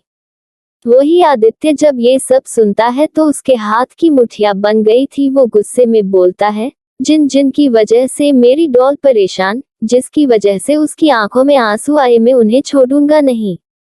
वही करण मुंह फाड़े उसे देखता है और बोलता है, वो तेरी डॉल कब हो गई? 1 मिनट, तू डॉल तो उसे ही बोलता था ना जो हमारे स्कूल में थी, बहुत क्यूट सी। क्या ये वही है? यार मैं तो पहचान ही नहीं पाया, लेकिन तूने उसे कैसे पहचाना? वही ये सुन आदित्य के चेहरे पर कातिल मुस्कान आ जाती है। वही उसकी मुस्कान देखकर तो करण का मुंह खुला का खुला रह जाता है। वो हैरानी से बोलता है, तू मुस्कुरा रहा है? मेरे कभी तुझे मुस्कुराते हुए नहीं देखा। वही आदित्य उसकी बातों को इग्नोर करता है और बोलता है, तू उसकी फोटो लेकर आया है क्या? वही ये सुन करण अपने पास रखी फाइल को उसको दे देता है। वही वो फाइल लेते ही आदित्य करण को देखता है जो अभी भी वही बैठा था। ये देख वो उसे घूरता है और बोलता है, तेरी थोड़ी देर बाद मीटिंग है ना, चल निकल अभी। वही ये सुन करण का चेहरा उतर जाता है और वो उसे घूरते हुए बोलता है, एहसान फरामोश। वो ये बोल वहां से जा ही रहा था कि तभी आदित्य को कुछ याद आता है और वो करण को रोकते हुए बोलता है, तूने पता किया कल उसके साथ हुआ क्या था और वो गुंडे कौन थे? वही ये सुन करण बोलता है, अब आया ना लाइन पर। वही आदित्य उस घूरता है तो करण गला साफ करते हुए बोलता है, वो उन गुंडों को मायरा ने हायर किया था। वो किसी ने मायरा की पोल खोल दी थी कॉलेज में और मायरा को लगता है कि इसके पीछे अनामिका का हाथ है, इसलिए वो इसके आगे कुछ बोलने की उसकी हिम्मत ही नहीं होती है, क्योंकि वो जानता था कि आगे की बात सुनकर आदित्य का क्या एक्सप्रेशन होने वाला है। वही आदित्य जब उसे ऐसे अटकते हुए देखता है तो उसे घूरते हुए बोलता है, आगे भी बोलोगे? वही करण अपनी बात कंटिन्यू करते हुए बोलता है, वो मायरा ने उसे पैसे दिए थे अनामिका को मोलेस्ट करने के लिए और उसका वीडियो बनाने के लिए। वही जब आदित्य ये सुनता है तो उसकी आंखें गुस्से से लाल हो जाती है। वो गुस्से में अपने दोनों हाथ टेबल पर मरता है और दहाड़ते हुए बोलता है, उन लोगों की इतनी हिम्मत, लगता है उन्हें उनकी जिंदगी प्यारी नहीं थी। करण, वो लोग मुझे बेसमेंट में चाहिए, उन लोगों में खुद अपने हाथ से सजा दूंगा। वही उनकी बात सुनकर करण तो डर की वजह से कांप उठता है, क्योंकि वो जानता था कि आदित्य कितना खतरनाक है। वो बिना ज्यादा कुछ बोले हाँ में सर हिलाकर वहां से भाग जाता है, क्योंकि उसकी जान उसे बहुत प्यारी है। वही उसके जाने के बाद भी आदित्य का गुस्सा शांत नहीं हुआ था। तभी उसका ध्यान वहां रखी टेबल पर जाता है जहां अनामिका की फाइल रखी थी। वो खुद को शांत करता है और उस फाइल को उठाकर जैसे ही खोलता है उसमें सबसे पहले अनामिका की फोटो दिखाई देती है। वही उस फोटो पर अपना हाथ फेरते हैं और बोलता है, डॉल डोंट वरी, अब मैं हूँ तुम्हारे साथ, अब कोई भी तुम्हें परेशान नहीं कर पाएगा, अब मैं हमेशा ही तुम्हें प्रोटेक्ट करूंगा माय डॉल। ये वो उस फोटो को किस कर लेता है। वो अभी प्यार से उस फोटो को देखने लगता है। इन सब बातों में आदित्य और करण दोनों ही नितिन वाली बात भूल जाते हैं। वही दूसरी तरफ सहगल मेंशन में मायरा अपने कमरे में थी। उसने गुस्से में अपने कमरे का सारा सामान हर तरफ फेंका हुआ था, क्योंकि उसको भी कॉलेज पेज पर उसके ऊपर की हुई पोस्ट के बारे में पता चल गया था, जिसमें उसकी हर एक करतूत की फोटो विद प्रूफ थी। वो गुस्से में बोलती है, तुम जो भी हो मैं छोड़ूंगी नहीं उसे, तुमने मेरी बनी बनाए इज्जत रेपुटेशन को बर्बाद कर दिया, तुम गलत इंसान से उलझ रहे हो। वो अभी ये सब खुद से बोल ही रही थी कि तभी उसके रूम का गेट नॉक होता है। वही मायरा गुस्से में कम इन बोलती है तो एक मेड अंदर आती है। वो डर रही थी, क्योंकि मायरा सिर्फ घर वालों के सामने ही भोली बनने का नाटक करती थी, वरना बाकी सब नौकर उसका असली चेहरा बहुत अच्छे से जानते थे। वही वो मेड डरते हुए बोलती है, मैडम वो बड़े साहब आपको नीचे बुला रहे हैं। वही मायरा को समझ नहीं आता है कि हुआ क्या है, इसलिए वो उसे वहां से जाने को बोल देती है। फिर वो खुद से बोलती है, अब हुआ क्या है, कहीं इन्हें सब पता तो नहीं चल गया? नहीं, ऐसा नहीं हो सकता है, ये तो कॉलेज साइट पर है, उन्हें ये सब कैसे पता चलेगा? चलो नीचे जाकर देखते हैं कि हुआ क्या है।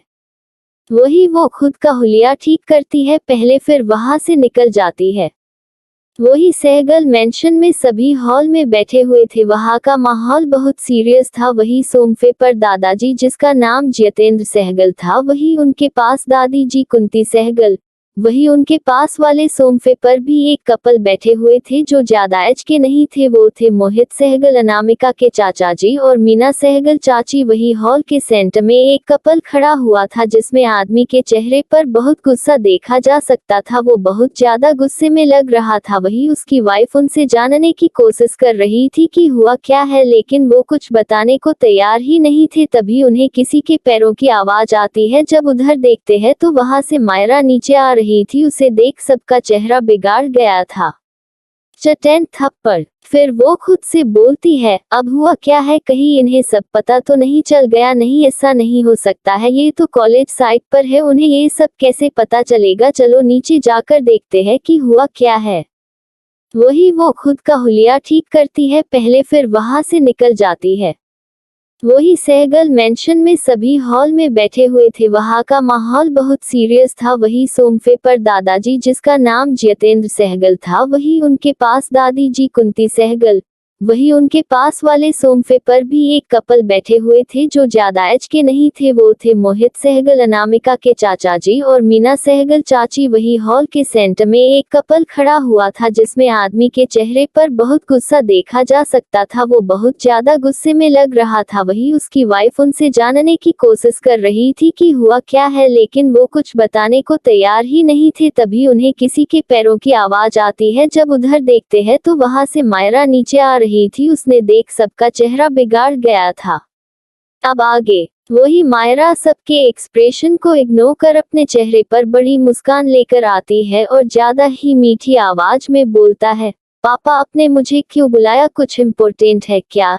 ये सब बोलते हुए वो उनके पास पहुंच गई थी। वो अभी आगे कुछ सवाल कर पाती उससे पहले ही उसके गाल और सीधा एक थप्पड़ पड़ता है। वही मायरा के कदम लड़खड़ा जाते हैं, उसका हाथ अपने गाल पर चला जाता है। वही ये देख वहां बैठे हर कोई हैरान हो जाता है, क्योंकि सुरेश जो कि खुद की बेटी से ज्यादा मायरा से प्यार करता था, आज उसने अपने उस प्यारी बेटी पर हाथ उठाया था। वही रानी जी उनकी पत्नी तुरंत मायरा के पास जाती है और उसे संभालते हुए सुरेश से बोलती है, आपको पता भी है आप क्या कर रहे हो? आप अपनी ही बेटी पर कैसे हाथ उठा सकते हो? वही सुरेश जो पहले से ही भरा हुआ था वो चिल्लाते हुए बोलता है, अरे ऐसी बेटी होने से अच्छा था कि मैं इसे अपने घर में ही नहीं लेता। ऐसी ही लड़कियां होती है जिनकी वजह से लोग बच्चों को गोद लेने से डरते हैं। वही किसी को भी सुरेश की बात समझ नहीं आती है। वही मायरा की आंखों में आंसू आ जाते हैं, क्योंकि चाहे जो जैसी भी थी लेकिन सुरेश जी से बहुत प्यार करती थी, क्योंकि वो हमेशा उसका साथ देते थे। लेकिन आज उन्होंने ही उस पर हाथ उठाया था। अब ये आगे क्या मोड़ लेकर आता है ये तो समय के साथ ही पता चलेगा। वही रानी जी झलाते हुए बोलती है, अब आप बताओगे भी कि हुआ क्या है और अपने बेचारी बच्ची पर हाथ क्यों उठाया? वही दादाजी को भी समझ नहीं आता है कि अचानक से हुआ क्या है। वही सुरेश जी वापस से गुस्से में बोलते हैं, इस लड़की के कारनामों की वजह से इसे कॉलेज से निकाल दिया गया है। अरे क्या कमी रह गई थी हमारे प्यार में जो तुम इतना गिर सकती हो? तुमने जो मांगा हमने तुम्हें वो सब दिया, लेकिन नहीं, तुम तो किसी के प्यार के लायक ही नहीं हो। हमने तुम्हें हमारी खुद की बेटी से बढ़कर माना, हमने खुद की बेटी से रिश्ता तोड़ लिया था। आज मैं अपनी सारी गलतियों को ठीक करूंगा। मैं आज तुम्हारे नाम के पीछे से सहगल सरनेम छीनता हूँ, मैं खुद ये अनाउंस करूंगा। वही मायरा के पैरों से तो जमीन ही खिसक गई थी। वो रोते हुए बोलती है, नहीं पापा ये सब मैंने नहीं किया है। मैं ये सब आपको बताना नहीं चाहती थी, क्योंकि मैं जानती थी आप अनामिका से पहले ही बहुत नफरत करते हैं। अगर मैंने आपको ये बताया होता तो बात और बिगड़ जाती। वही रानी जी के लिए तो सबसे ज्यादा जरूरी उनकी प्यारी बेटी मायरा ही थी, क्योंकि बचपन से उनके सारे बच्चे उनसे दूर चले गए थे। इसका फायदा उठाकर मायरा उनके बहुत क्लोज आ गई थी। वही रानी जी मायरा का साथ देते हुए बोलती है, आप जानते नहीं हो क्या हमारी बेटी कैसी है? ये सब जरूर उस लड़की का ही किया होगा। जलती है वो मेरी बेटी से। पता नहीं मैंने कौन से बुरे कर्म करे थे जो मैंने उस जैसी लड़की को जन्म दिया। मुझे पहले ही पता होता तो मैं पहले ही उसे मार डालती। उन्होंने अभी ये बोला ही था कि तभी कोई उनको झनाटेदार थप्पड़ पड़ता है। वो 2 कदम लड़खड़ा जाती है। वो हैरान हो जाती है, क्योंकि कभी किसी ने उस पर हाथ नहीं उठाया था, लेकिन इतनी हिम्मत आई किसमें है? वही जब वो सामने देखती है तो वहां दादी खड़ी थी जो गुस्से से उसे घूर रही थी। उसका चेहरा गुस्से से लाल था। वो दहाड़ते हुए बोलती है, खबरदार, अगर हमने तुम्हारे मुंह से हमारी पोती के लिए कुछ गलत सुना तो अरे तुम माँ के नाम पर कलंक हो। जहाँ तुम्हारी बेटी खुद की माँ के लिए रोटी रहती थी, लेकिन तुम्हें उसका रोना नहीं दिखता था। तुम्हें तो ये अनाथ ज्यादा प्यारी थी अपनी बेटी से। वही रानी जी की आंखों में तो आंसू आ गए थे। उन्होंने कभी नहीं सोचा था उनकी सास, जिन्हें वो अपनी माँ की तरह मानती थी, आज उन्होंने उस पर हाथ उठाया और उन्हें इतना सुना रही थी। वो अपनी कांपती हुई आवाज में बोलती है, माँ आप। उसने इतना ही कहा था कि दादी ने उसे हाथ दिखाकर रोक दिया था और गुस्से में बोलती है, बस आज तुम्हारी वजह से हमारे घर से हमारे बच्चे ही बच्चे हमारा घर छोड़कर चली गए। हम हमारे परिवार को तोड़ना नहीं चाहते थे, इसलिए हम शांत रहे थे, लेकिन आज आपने सारी हदें पार कर दी। आज से हम आपसे सारे रिश्ते तोड़ते हैं। हमने बहुत कोशिश करी आपको समझने की, लेकिन आपकी अकल में तो जैसे पत्थर पड़े हैं।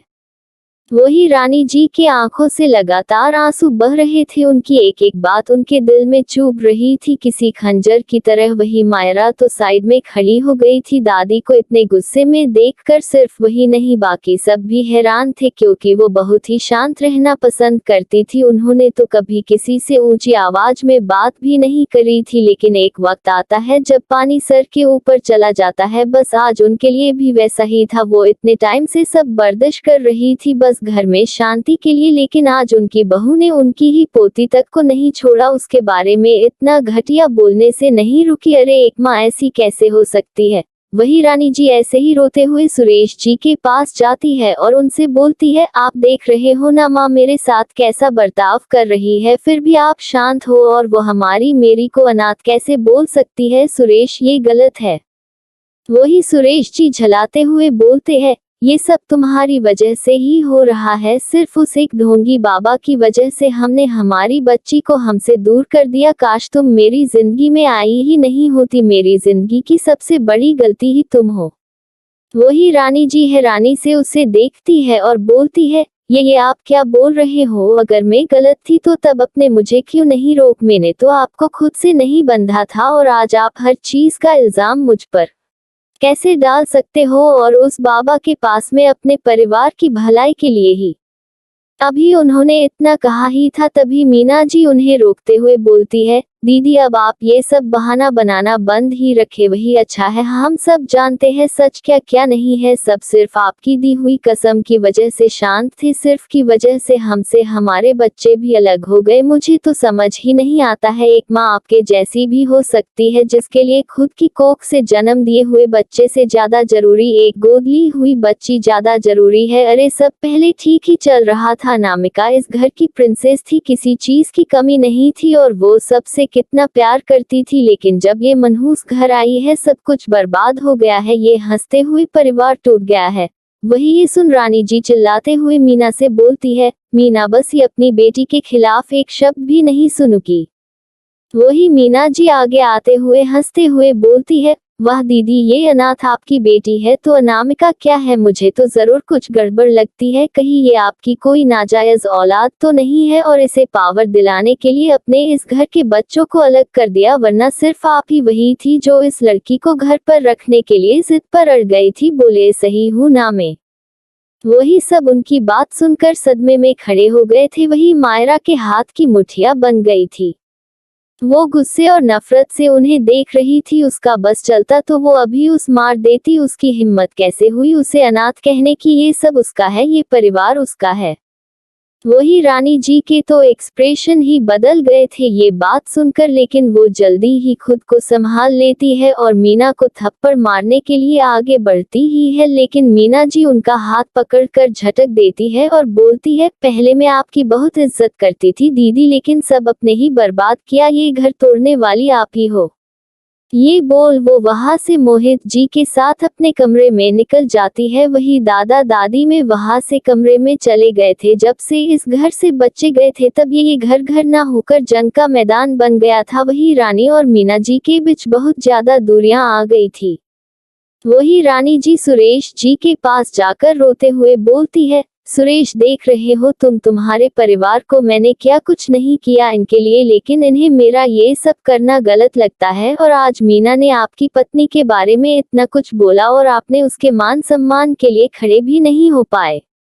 वही सुरेश जी बोलते हैं, मैं मीना को क्या बोलता है रानी, जबकि मुझे भी यही लग रहा है। तुमने मुझसे मेरी बच्ची को दूर कर दिया इस लड़की के लोए, और आज इसकी हर एक करतूत मेरे सामने है। अगर तुम्हें भी देखना है तो इसकी कॉलेज की साइट पर जाकर तुम सब देख सकती हो। और हाँ सही कहा तुमने, मेरा परिवार जिसे तुमने कभी अपनाया ही नहीं, अब मैं तुम्हें तुम्हारी इस बेटी को अपने परिवार से हमेशा के लिए निकाल कर ही रहूंगा। अब चाहे जो हो जाए, अब तुम दोनों का सहगल परिवार से कोई रिश्ता नहीं होगा, और ये बात मैं कल अनाउंस भी करवा दूंगा।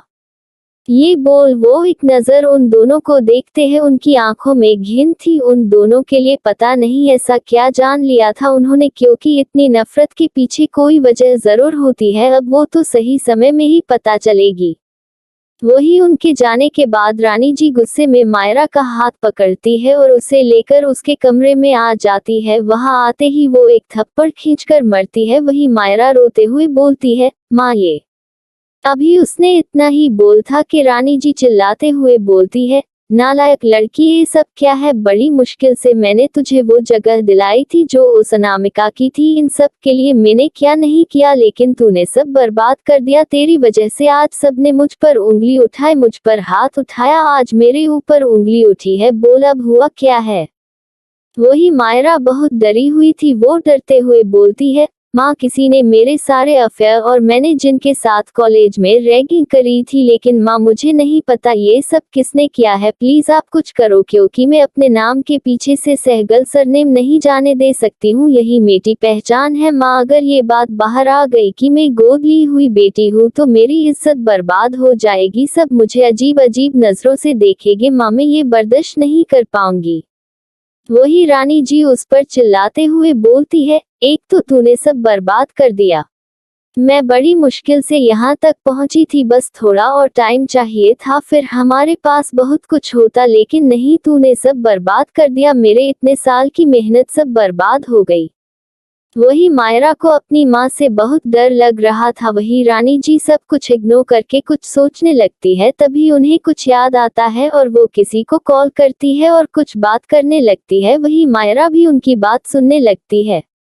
वही दूसरी तरफ कॉलेज खत्म हो गया था। अनामिका जैसे ही क्लास से बाहर निकलती है तो उसे नितिन खड़ा मिलता है। वही अनामिका उसके पास आकर बोलती है, भाई जल्दी घर चलो, मुझे भूख लग रही है, माँ ने कुछ अच्छा बनाया होगा। वही नितिन उसके सर पर मारते हुए बोलता है, आरू सही में यार, तुम खाने और सोने के अलावा कुछ आता ही नहीं है, चल अब। वही अनामिका का मुंह बिगाड़ जाता है। वही वो लोग कॉलेज से निकलकर पार्किंग में आ जाते हैं। वही कुछ याद करके नितिन अनामिका से बोलता है, वैसे आरू तुझे पता है उस चुड़ैल को कॉलेज से निकाल दिया है। उसके पापा को कॉलेज में बुलाया था, वो चुड़ैल तो नहीं आई थी, उसमें इतनी हिम्मत नहीं थी यहाँ आकर सबको फेस करे। वो ये बोल हंसने लगता है, लेकिन उसका ध्यान अनामिका पर नहीं जाता है जिसका चेहरा उतरा हुआ था। वही अपने पापा का जिक्र सुनकर अनामिका की आंखों के सामने उसके पापा का चेहरा आ जाता है, जब वो बचपन में उनके साथ खेलती थी। फिर सीन चेंज होता है जहां अनामिका उसके सामने गिड़गिड़ा रही थी।